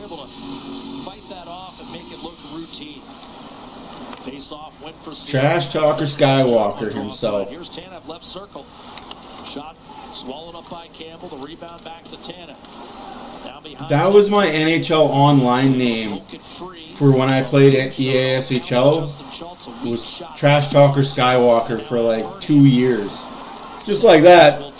Period over. Second intermission. Here we come.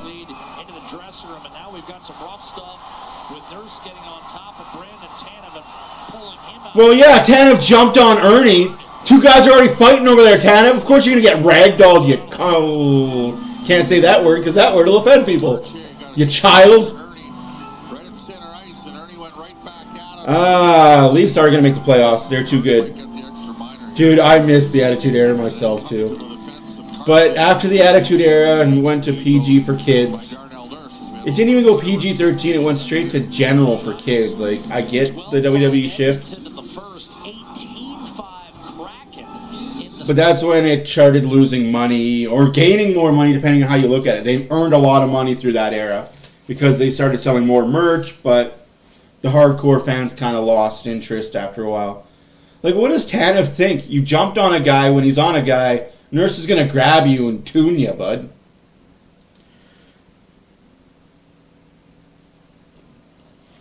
What I miss is when there wasn't a monopoly in wrestling. When WCW was good, and then they started getting all the old WWE guys, and that was the beginning of the end.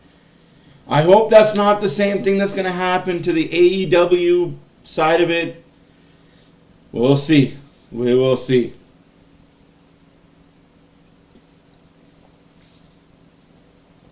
Oh man, I agree. The 90s wrestling was where it's at. If you don't know the 90s wrestling, go look at the YouTube. You got your Bam Bam Bigelows, Earthquake, Typhoon, Ultimate Warrior, Ted DiBiase, $1 Million Man, Hulk Hogan, Bret Hart. Like, it was just an era of fun wrestling. Goldberg versus Hulk or Goldberg versus The Rock? Goldberg versus Hulk. I think Goldberg versus Hulk will be a better matchup than Goldberg versus The Rock. Because Goldberg versus The Rock will just be too stiff.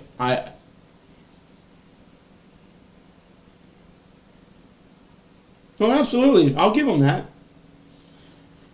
I will give the AEW. AEW did what WCW did when they first started. WCW had homegrown talent. Booker T. They had Sting. They had their own homegrown talent, guys, for sure. But where they started losing it and where the downfall was they brought in a bunch of old WWE wrestlers that were past their prime and barely hanging on. Wrestled for 5 or 6 more years.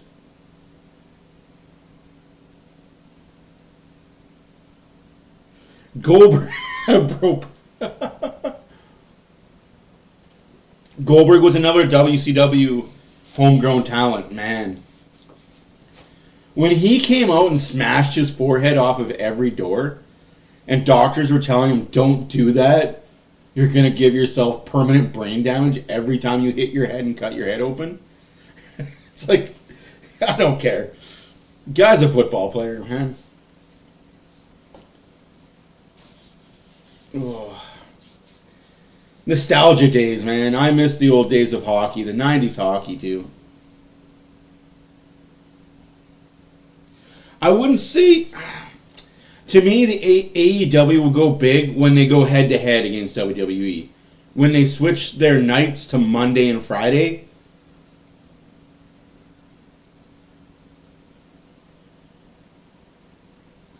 No, there's some AEW guys going to WWE. Absolutely, I agree with that. But I think it's the younger talent going over to WWE. But we'll see. I hope for the AEW, because a strong AEW makes a better WWE product. That's my opinion. Like, if there's competition, you don't have a monopoly. That's why I want to see AEW go to Monday nights. Have a Monday Night War. Like, I miss those days of the Monday Night Wars, where... For almost a year and a half, WCW was killing WWE Monday night. They were beating Raw up a lot back in the day.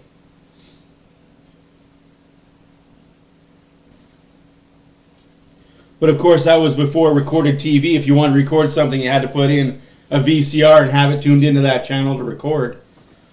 Those were the days. If you wanted to record something, it was on VHS. Yeah, no. You can't overplay something once something's overplayed. What's interesting? My take on the WWE and AEW. But that's like me saying that the NFL is dominating the CFL. AEW being the NFL in that situation and NXT being the CFL. Go head to head with one of the big ones. Go head to head with Raw or SmackDown. Then tell me what you got.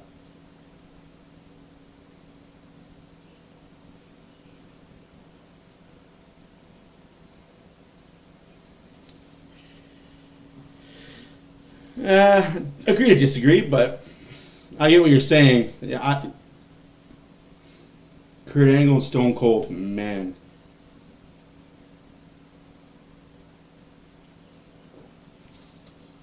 And that's what WCW was. If you remember, I don't know, Vito, if you were old enough to remember, but back in the hard days of WCW, they tried so hard to be the edgy, to be the, we are not WWE, we are different.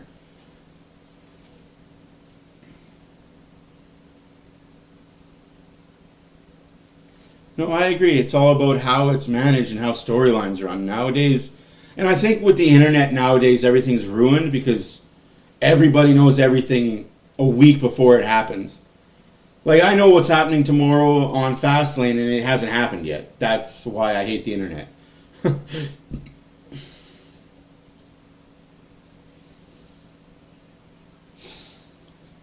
No, I agree. Yeah, that's true, Jay. And WCW did bring NWO, absolutely. But also, we don't know how much these. Hey, man, that's it, right? But that's what I mean. Edge was retiring from WWE, and now he has one last run in AEW. That's what I mean by over-the-hill wrestlers that WCW did the same thing with Hulk, Nash, Hall, Brett. But, hey, I hope AEW doesn't go in obscurity in the next 2 or 3 years. But like I said, yeah, I don't love or hate Punk. I'm indifferent about him. Logan Paul. Oof. Yeah, I agree with you, Biz. He's a great athlete, but a very terrible human being. And for me, how do you figure Edge isn't over the hill? Edge is in his 40s, if not 50s. How is he not over the hill? I mean, how long do you think he can wrestle for?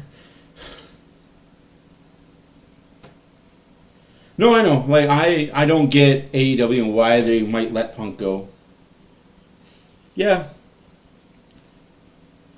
That's exactly it. WCW had NWO, and the answer to NWO was DX. That's exactly it. Like, it's...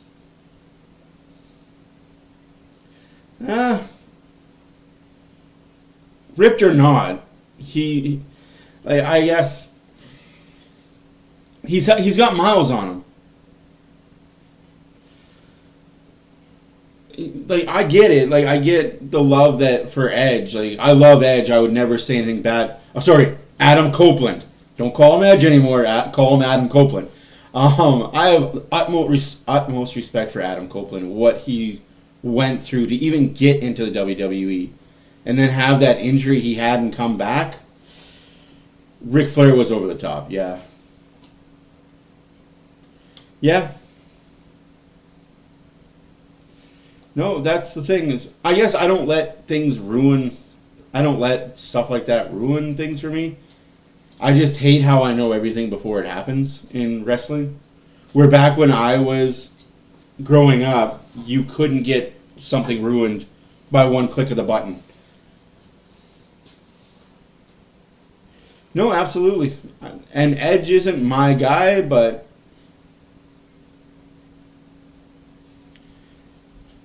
I don't have guys anymore. All my guys are gone. All of my favorites are gone, done, and not wrestling anymore. No, I agree. Vince, what he did, you can't really condone that at all. Yeah. Ric Flair was over the top. Yeah, Ric Flair was over the top. You always knew when Ric Flair was going to win a match, though, because he wore his purple tights.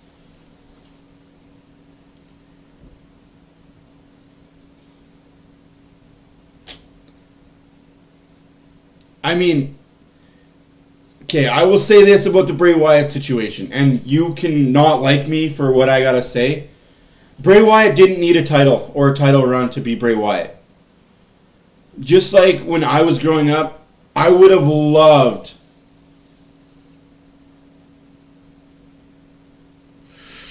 Who was the best female wrestler from the Attitude Era? It's a toss-up between Sable, Lita, and Chyna for me. Honestly, those three were just... They were it. Tori Wilson was good, too. I can't take anything away from Tori Wilson at all. But that's just it. For me, my guy was The Undertaker. My guy was The Undertaker. My guy is The Undertaker. My guy that I will die on any hill to be on is The Undertaker. You disrespect The Undertaker, we're fighting. Trish and Lita, yeah. Well, they were more later on, not really Attitude Era. They came in at the later end. But for me, if you say something bad about The Undertaker, we're dropping hands. Like, you and I are fighting. And Undertaker never had a title. How long did he have a title for? He had maybe the title 3 times, 4 times in his career. He didn't need the title to be the Phenom. Just like Bray Wyatt didn't need the title to be Bray Wyatt. And that's what makes Bray Wyatt so special to me. My Mount Rushmore. Ooh. I'd have to say Undertaker, Superfly Snuka, Ultimate Warrior, Bret Hart. That's my Mount Rushmore of wrestling. Cena's close. Cena and Triple H are 5 and 6. But Superfly Snuka, man. That guy did amazing things back in the day. Oh yeah, Orton definitely for the work that guy's put in. No, yeah, a lot of people cried when Bray died. And it's just a sad situation, right? Like, we can't control our bodies and what our bodies do. Owen Hart, yeah, that's another thing, right? The Blue Flame, the Blue Blaze, Owen Hart. Another special guy, Owen Hart. Gone way too soon.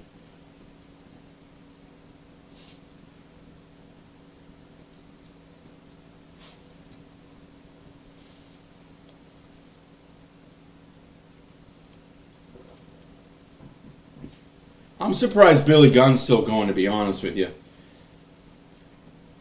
Every time I tune into AEW and I see him do the Scissor Me Daddy-O, I just laugh. Like, what are we doing? Like, they were here in Edmonton not too long ago. I didn't go see it. Tickets were outrageously overpriced. But yeah, the Scissor Me Daddy-O, that's something else, man. Big hit there by Broberg. Eddie, yeah. But for different reasons, Drugs and Eddie, like, that's the one thing about the Attitude Era that was very prevalent, was the drugs. Like, you could go to any city and get Percocets and uppers and downers and steroids given to you by the doctor. We didn't know what the effects were, right? Like, oh, here, just take this, it'll help this. Take this, it'll help this. Now we overanalyze every little thing we put in our body. It's like, oh, this has this, can't take that. This has that.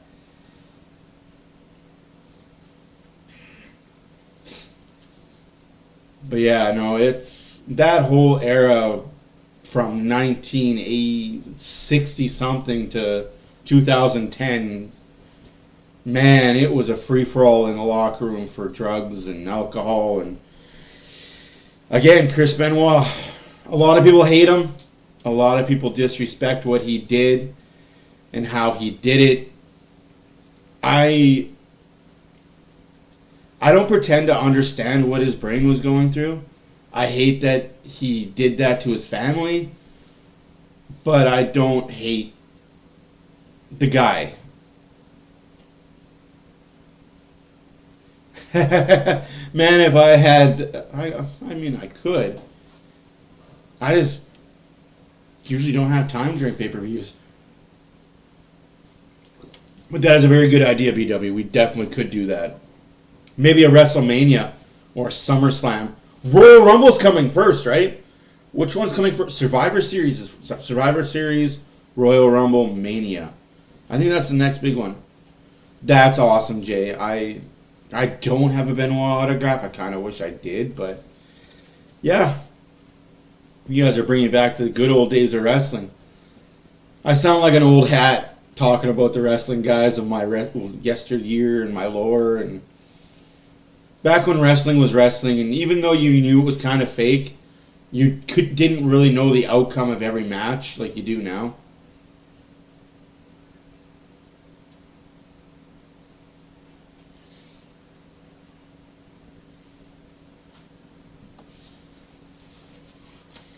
Like, I guess that's, to me, the thing that's ruined wrestling for me is knowing the outcomes a week before the matches start. So I don't have the interest I used to. I'm not invested as much as I used to be because, well, I know this is going to happen. And if it was more hidden about what was going to happen and when it was going to happen, I'd be more interested. That's why I like watching hockey and football. Oh, that's awesome, Jay. Yeah, I've met a lot of celebrities at that water park and Fantasyland. And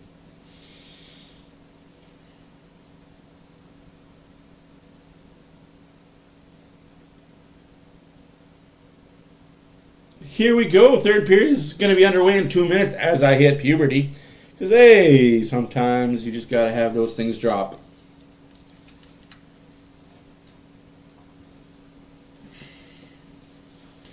Like, I grew up in small town Saskatchewan, so we didn't really have anybody famous come through very often. But when they did, it was a spectacle. It was a great time. What are your thoughts on third period, folks? Do the Oilers hold this lead, or do they squander it somehow just to get it back and win in overtime? So I said 3-2 was going to be the score. I said 3-1 or 3-2. This wasn't going to be a blowout game. Seattle's got an NHL lineup. The Oilers have an NHL lineup. It's been a good game. Good back and forth affair. I like it. Good final preseason test for when it all gets started Wednesday, October 11th. Against the Vancouver Canucks.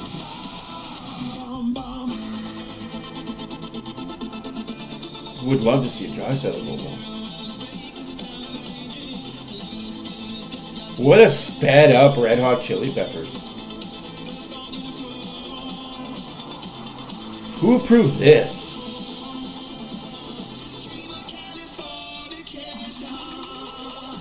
They should be fired.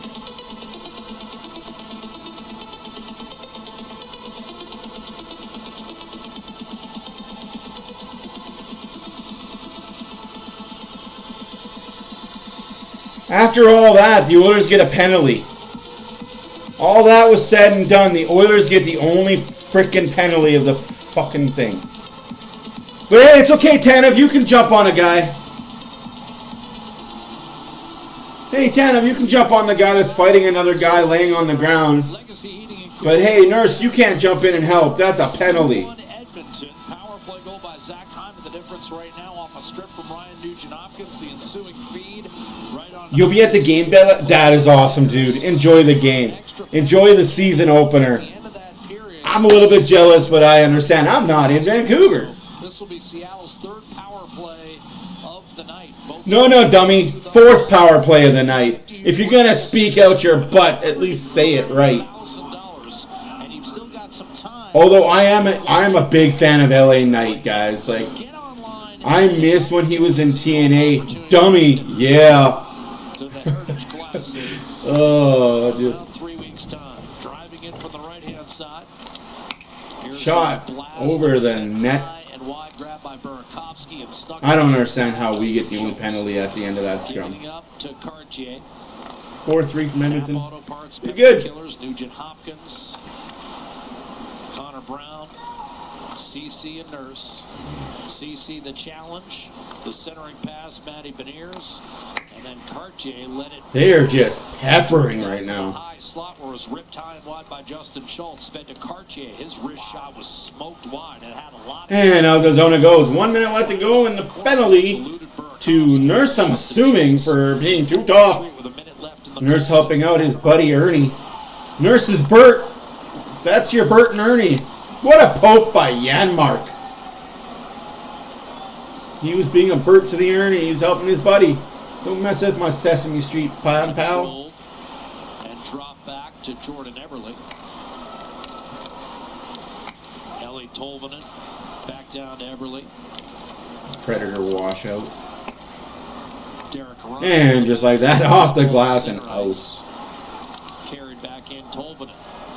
Now Eberle. Broberg with a good defensive stick there. This team is playing better defensively. I'm liking what I'm seeing this preseason defensively. Bjorkstrand, right face-off dot shot. Just like that, way up and wide. Penalty killed. Good kill by the Oilers, leaving Seattle over on the power play. Another failed power play endeavor for the Seattle Kraken. Here comes Kane. Kane's got McDavid. Kane shot. Scores! Evander fucking Kane! Woo!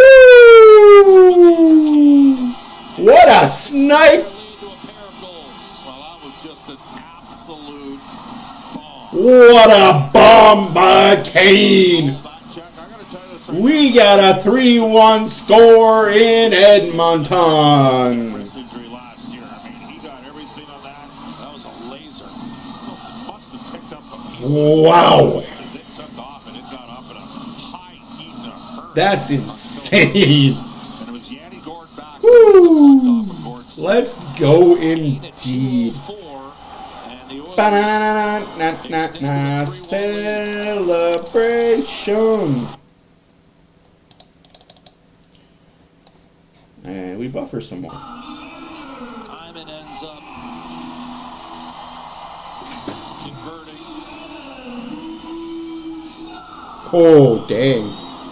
That's interesting, man. That's a good take by Bob, though. On a power play, and the Oilers come right back the other way and push their lead to 3-1. Evander Kane at 2:04, and that's another point for Evan Bouchard. He's got 2 assists in his last 2 games. He's been on I Seattle. thought so, but they didn't call it. Jaden Schwartz up to Brandon Tanev. Tried to center, Jeez. tipped away by Nurse. Now a shot from distance, and Campbell snatches it cleanly at the expense of Will Morgan. Let's go, Oilers! Let's go! 17:05 left to go in the third period. Shots are 23, Seattle, 18 for Edmonton. Scores 3-1 Oilers. Team in all 3 of Jack Campbell's starts, Jack. Solid. Does that mean his wrist is okay? Yeah. Is he back? Just the single assist Oy. for Bouchard. What a play. On the goal. Zach Hyman at center. And remember, with NHL players now in the lineup the last Kane is assisted by Bouchard. Kane gets the goal, Bouchard gets the assist. That's how he likes it. I might have said Edmonton was over 2. They were 1 for 2. Well, we should mention they're still working on some kinks in the score sheets, new computerized system for the National Hockey League. A new computerized system, so that why NHL app is broken? I knew they would score power play. Is that why the NHL itself is broken? New systems. Of course, Hyman the power play goal, then they kill off Seattle's. Yeah. And then end up capitalizing directly off the penalty kill, which so often happens, you know, with special teams and goaltending. There's a reason. The shifts in momentum can happen. Desharnais from Broberg ahead to Warren Fogle left wing, cut off at the Seattle line. Burakovsky brings it back through neutral and leaves it for Jaden Schwartz. He'll in turn move it forward. Fogle angled off. Vander Kane assisted by Bouchard. LeBlanc shrugs off an initial check from Justin Schultz. That would have been offside. Lane Peterson was in early. That's what I like to see, folks. We got 15:44 left to go in the third period. Shot high and wide. They're looking for Campbell's head. They want his head. Campbell's looked good this preseason. Won't lie, won't even pretend to say otherwise. He's looked good. Both goalies. Oilers get away with one. What are we doing? That's a penalty, ref. What are we doing? Seriously, though. How bad would that be if that wasn't called and they went and scored? Like I said, I'm an equal opportunity questionnaire. That was a missed call by the ref. That's a trip. That's a trip in Game 1 preseason and Game 7 Stanley Cup Final. You need to call those. Derek Ryan, after I think they missed maybe 2 calls against Seattle, Derek Ryan very lucky not to. Maybe taking an interference on Schultz. So for you guys that think I'm just an Oiler cheerer and I never say anything negative about the Oilers, I got my negative stuff to say about the Oilers. I don't wear rose-colored glasses all the time. Just 95.5% of the time. Edmonton Northwest moving in right-hand side. And a centering pass for Pierre-Edouard Bellemare. Shaking off the puck, cleared up the left-hand side to the net with a wrist shot. Connor McDavid with a shot saved by Philip Grubauer. Alive for Brown. I like that, Grubauer. And then chipped out to Tana. Oh, there we go. CC has the puck, gives it down low to Kane. Kane puts it around the boards, held in by Gleason. Working hard. See whether or not the injuries on the Oilers' back end might result in an opportunity for him. That's exactly it. The injuries are helping Gleason perform. Here's McDavid rushing in off a turnover. Could not. McDavid gets bowled over. Good non-goal. Gleason gets You want to play in the dirty areas, you're going to get hit sometimes. I like this line and movement on this line. Kane, Brown, and McDavid with the defense. Oh, that puck flipped over on McDavid. McDavid back to CC. CC. And now Gleason will give it right back to Shoot! Shoot! Oh, that's just a bad play. I get getting it in the corner, but you need to shoot that puck. As he's done for a decade in the NHL. Connor Brown. Connor Brown out the final legs of a shift. Alexiak for Seattle. Kept in by Draisaitl. Keeping in, albeit Dehane gives it back to Draisaitl. Draisaitl skate to stick. Back behind the net. Put it behind the Seattle net. This is pretty good, fast-paced action here. 13:30 left to go in the game. 3-1's your score. Shots are 24-21 for Seattle. Score for the Oilers 3, for Seattle 1. Up the right side. Look out, Cookout, they got numbers. Alexiak cuts to his right, tries to get around Philip Rober. Yes, guys, I do show every team's goal horn and goal kind of celebration when the other team scores on us. It happens. The Oilers aren't going to go perfect and never get scored on. Imagine that, though, a team never gets scored on. How good are you? 82 shutouts out of 82 games? Jesus. That's me playing NHL Be a Pro on rookie mode. With all the tuners turned up. He'll play it back to the point. Up to the high slot. Evans to Everly. The drop off. Beniers in front. Oh, what a save. Beniers comes through the zone untouched and icing against the Oilers. 12:26 left to go in the game. Ooh, it's been a game, folks. It's been an awesome preseason. Now Campbell was sliding across. He might have had it. Yep. But that's heads up by Darnell Nurse. Good puck movement from Seattle. Who do you like tonight? Campbell obviously in goal. Bouchard on defense. Anybody up front? Nugent Hopkins. Okay. Duly noted. Draisaitl. Right?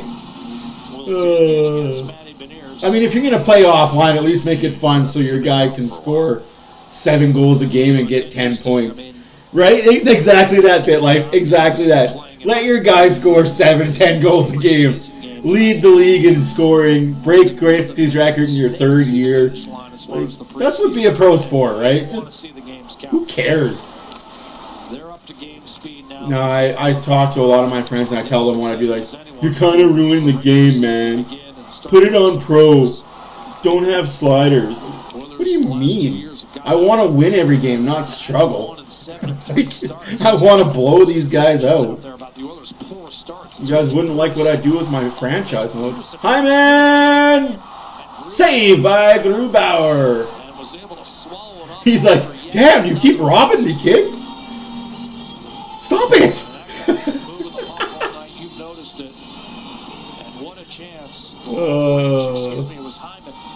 Hyman, he's like, man, why don't you let me score more? I want one more. Put this game away. That's pretty cool, though.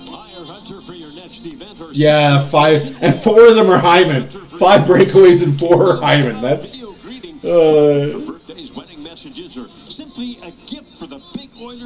Hey, Chad, how's it going, buddy?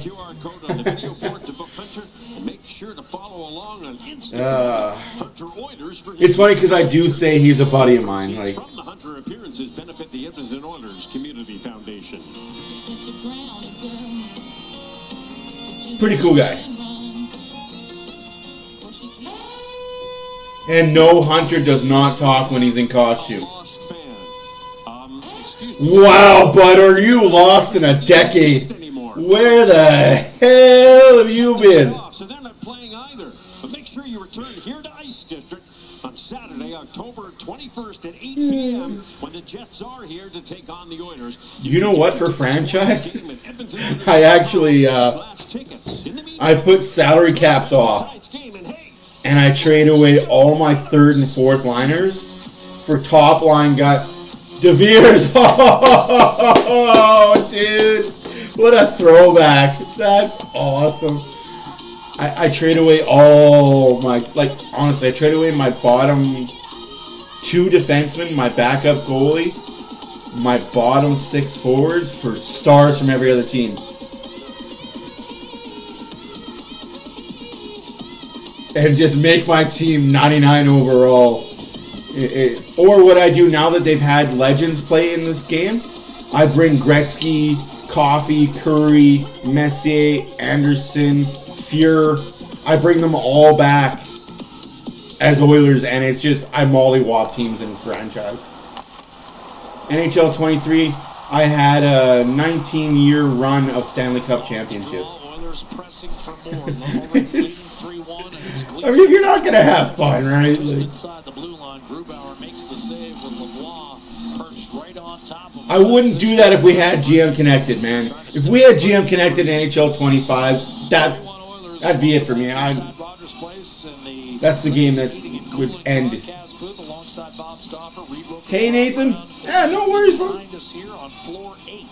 At Rogers Place, the final preseason game. McDavid, Hyman, and Kane, the goal scorers for Edmonton, erasing an early 1-0 Seattle lead. Just the fact that you stop in every once in a while and say hi between your fish and chips. It's awesome, man. None of which have occurred here in this third period for Seattle.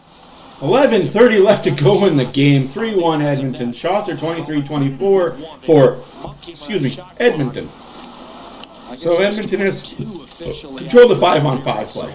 One shot in nearly 9 minutes as the Oilers move in left to right. Vinny Desharnais.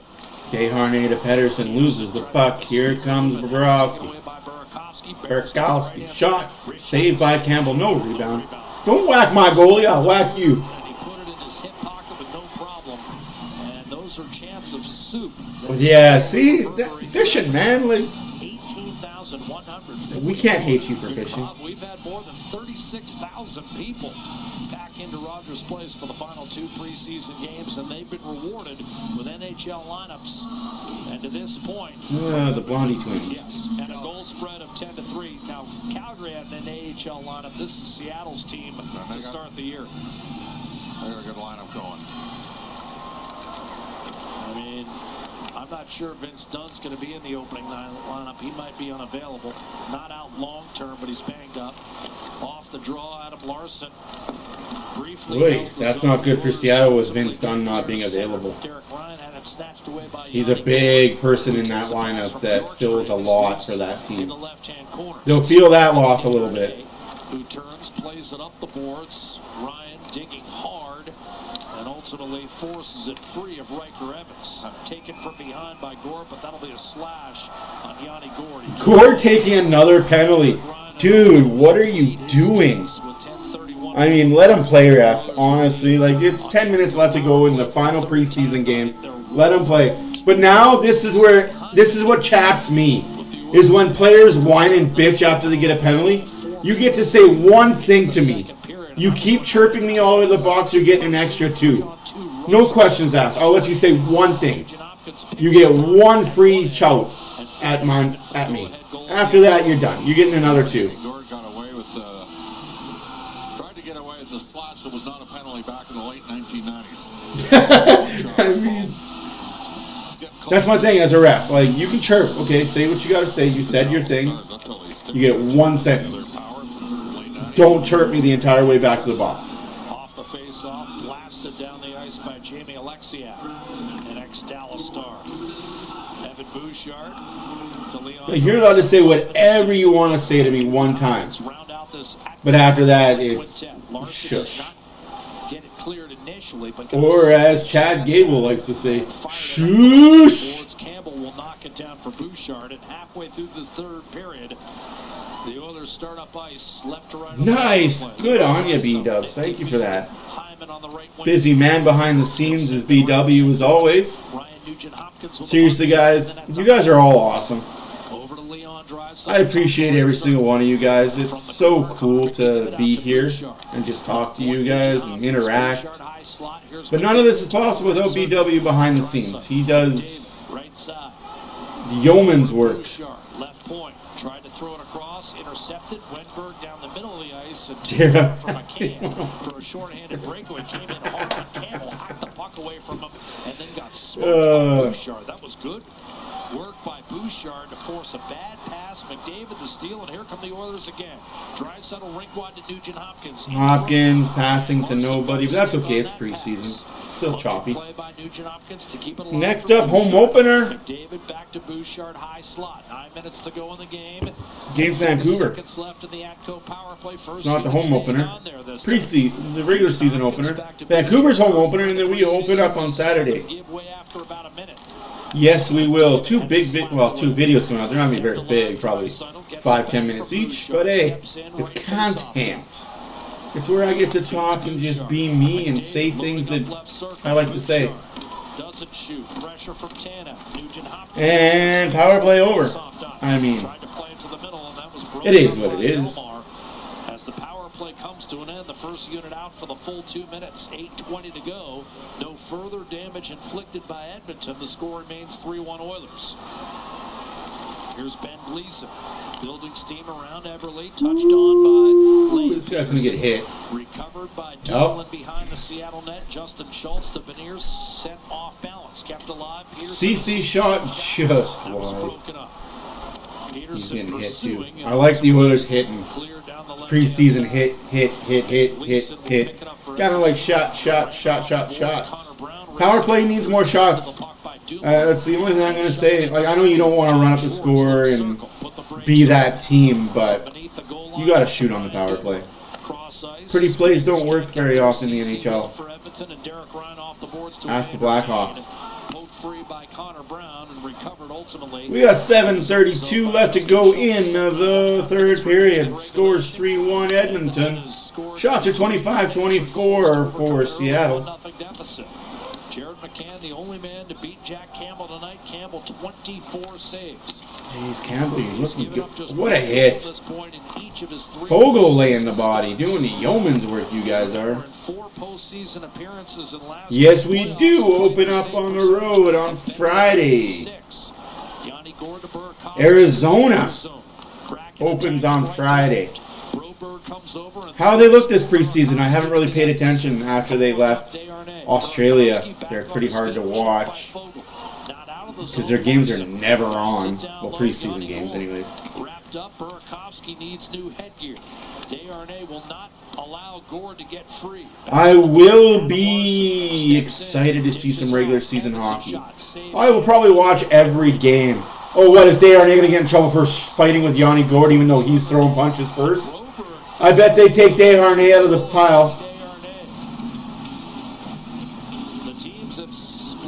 Yeah, Adam, he had the Yotes making the playoffs. I don't, unfortunately.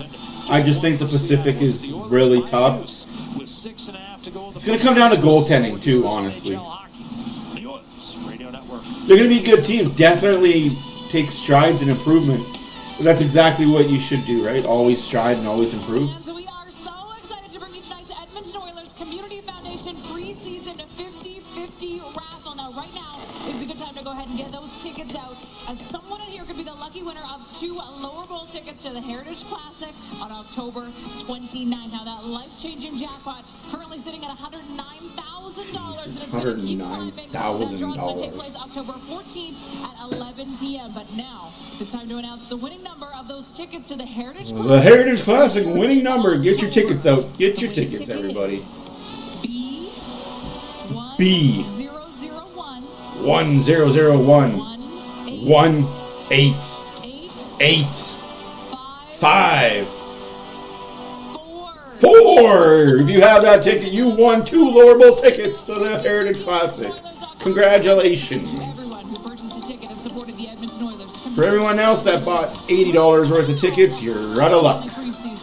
Try again next home game. Fans in the league that do it better than Oilers fans. So get up out of your seats and make some noise.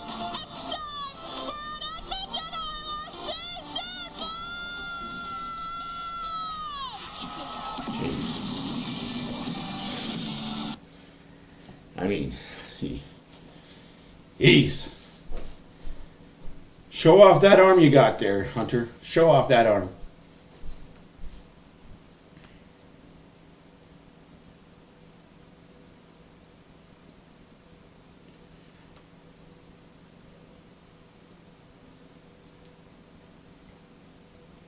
He's like, no, I was giving it to the kid. Give it to the kid. Give that shirt to the kid. I'll jump down there and claw your face. That's awesome. Give it to the kid. Good to see. Oilers Radio Network next Wednesday night. We got 6:35 left to go in the game. This is a tight one. Open a regular season. Both teams have NHL latent lineups. Franchise history 25-13-5, including a come from behind. I know how to speak English. It's my first language. They were down 3-0 on home ice. Actually, English wasn't my first language, but hey, I'll work with it. Puck sent in. Then got off to a terrible start again against Calgary in Game 2, Bob. And almost Yeah, the Bakersfield Condors are going to be a good team this year, guys. And we will definitely try and cover some Condors content throughout the year. They'll be a good watch. It just sucks that the only way really to watch them is AHL TV, and I don't like paying 50 or more bucks a year just to watch one team, right? Because I don't know what the price is. So I'm just going to assume it's 50 bucks because everything else seems to be 50 bucks. Yeah, Adam, I agree. They're going to be a fun team to watch. If they're fun, like, to me, they're going to be fun to watch, and if they figure out the defensive side and goaltending, they're going to be a scary team to play against. They're going to be a team that can score. Much like the 80s Oilers, they're going to be a team that can score, but can they defend their... Can they outscore their defense? That's what it's going to come down to. Can they outscore the defensive problems? Alexiak off the draw, forced one to the middle. Slashed back in by Derek Ryan. Race for the puck. On it was Adam Ernie. He'll spin. I like that reply, man. Like, guys, honestly, if you are new to the stream, we have fans from all over the world. We have fans from every other team in the NHL. We're not just... Yes, we do follow the Oilers and we do talk about the Oilers and broadcast the Oilers. But we interact with all teams. And we don't not like anybody. We will chirp you if you come in the chat and you are from the other team. We will chirp you. We will have a good time, but we will keep it respectful. Unless you're a Vegas fan, then gloves are off and may God have mercy on your soul when all is said and done. But other than that, we're pretty respectful of every other team. We chirp, you chirp, we go home happy. End of the day, it's just a sport, right? We love our teams, we'll cheer for our teams. Because you guys chose to be here tonight, and I greatly appreciate you guys. 4.5 minutes left to go in regulation. Shots at 27-26 for Seattle. Scores 3-1 for the Oilers. Still looking for that first NHL goal. That'll be sick if Henry got his first NHL goal this year. I would love nothing more to see that guy succeed and get some points. Get some goals this year. Get 5. Desharnais, 5 goals. That's what I'm going to say. That's my season goal for Desharnais. 5 goals. Squeeze through heavy traffic and play one up the left-hand side. Oh, dang. Good hit. That's offside if he touches it, though. Intercepted by Riker Evans of Seattle, and Larson will play it up the right-hand side for Brandon Tanner. We got 3:40 left to go in regulation. Still 3-1. They're just playing back and forth ping pong hockey at this point, and that's icing against the Oilers. Nothing too serious, nothing too let downy. Raphael LeBlanc, probably. It's going to be Raphael LeBlanc. Quick How much of that is related to the waiver situation? 100% that's a factor, absolutely. Also, let's not forget that the Oilers have got Lane Peterson on a one-way at $775,000. Now, if you claim him, he has to be on your... Yeah. That's a good pull there, Adam. I think that's Connor Ingram's net, man. The American League on a one-way deal. Speaking of the American League, I honestly believe that's Connor Ingram's net in Arizona. That's going to be... Yeah. And Xavier Borgo has scored twice. It's tied 2-2 Bakersfield and San Jose heading to the third. Borgo, of course, scored twice in the win over Seattle on Monday night, leading the Oilers to a empty net for the Seattle Kraken. Gonna finish the 3:25 to go in the game when you empty your net. Win on Monday in Seattle, and then Wednesday and Friday home victories. Provided something strange doesn't happen here in the last. Big save by Campbell. Campbell through a screen is able to locate a wrist shot from Oliver Bjorkstrand. It didn't have a lot on it, but it was well placed. Final commercial break here. And pick up his 27th. Absolutely. Big giveaway is Wednesday. Ooh. Seeing flashes of white.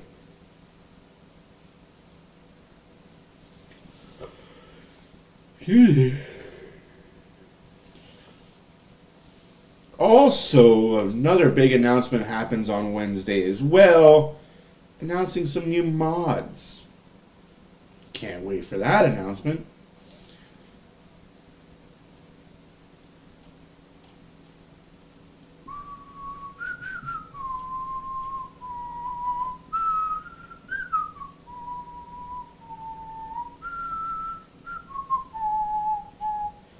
Apparently, Oilers Plus is like, no, I don't want to show the rest of the game.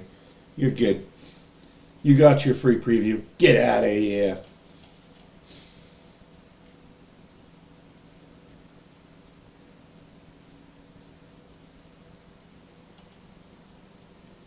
Like I said, you got your free preview. Get out of here. Event starting soon, apparently.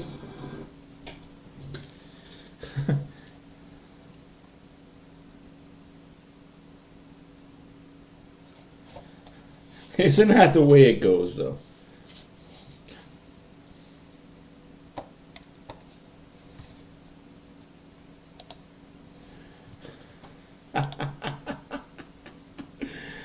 Oh, this is... Oilers Plus is too much.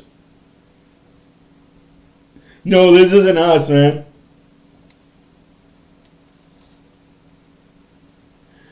No, this is on Oilers Plus. It's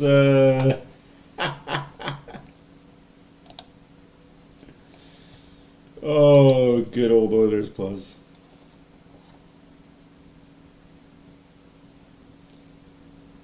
Yeah. You can't make this stuff up.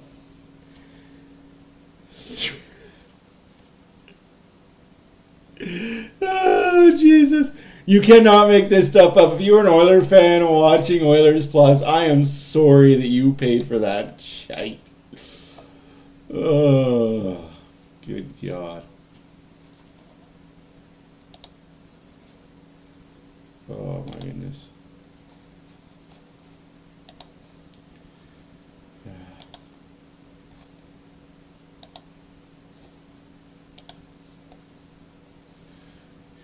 That's what I said. Oilers Plus said to hell with it. We got 2:45 left to go in the game.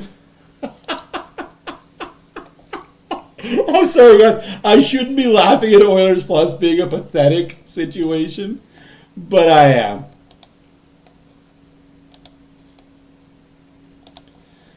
Oh, my stars. So we got 2:45 left to go in the game. I wish I had other news to tell you. Oh, Jesus. Oilers Plus is awesome. You guys, you can't make this stuff up. You really can't. Oh, so what do you guys want to talk about? 2:07 left to go in the game. Still 6-on-5 for the Seattle Kraken. Empty net. It's what's happening. Oh, boys. If only they knew what they were doing. If only. Down to a minute 39. Shots are 30-25 for the Seattle Kraken. I mean, 6-on-5. Hopefully the Oilers score an empty net goal. Just put it out of reach completely. I don't know what else to tell you guys. It's interesting. It's interesting that Oilers Plus did that, though. Am I shocked? No. Am I surprised? No.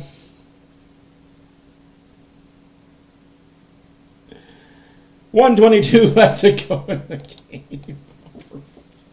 Sorry, guys. I'm really trying not to laugh right now, but Oilers Plus failed this entirely. They failed this preseason hardcore. The only thing about the Oilers that's a negative is Oilers Plus. That's a negative, negative, negative. They don't even get a anything. They get a negative.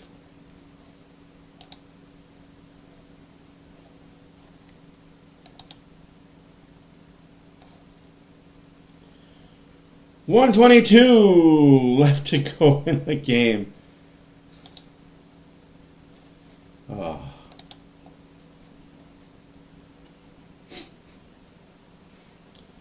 .31 seconds left to go in the game. 3-1 Oilers.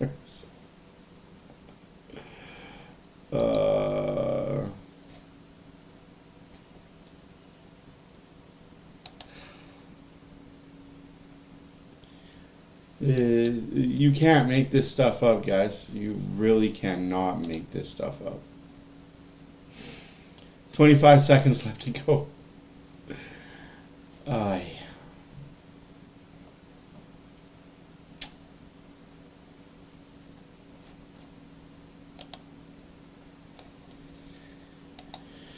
Uh, 25 seconds left to go. Still an empty net for Seattle. Obviously, the Oilers haven't tried to do anything in the offensive zone.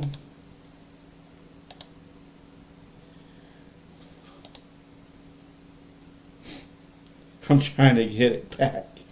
Game over. Oilers win. Oilers win. Play La Bamba, baby.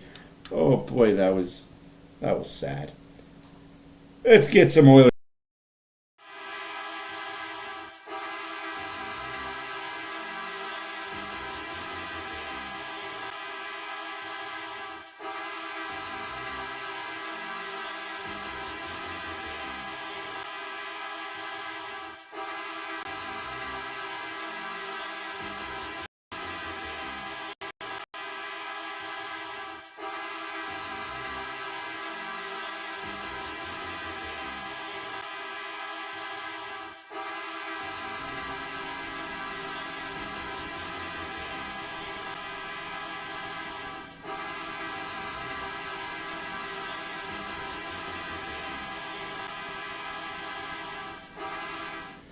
Ladies and gentlemen and ladies, thank you for watching. My name is Matt for Oilers After Dark. From all of us at Oilers After Dark, hopefully you enjoyed the preseason. We've got 82 regular seasons coming up starting on Wednesday. Oilers win their final preseason game 3-1 over the Seattle Kraken. What will happen next? Oilers take on Vancouver opening night, followed by Vancouver for the home opener. We will see you on Wednesday. Thank you for watching. Please don't forget to subscribe and like. We bring content. We make it entertaining. We'll see you in the next one.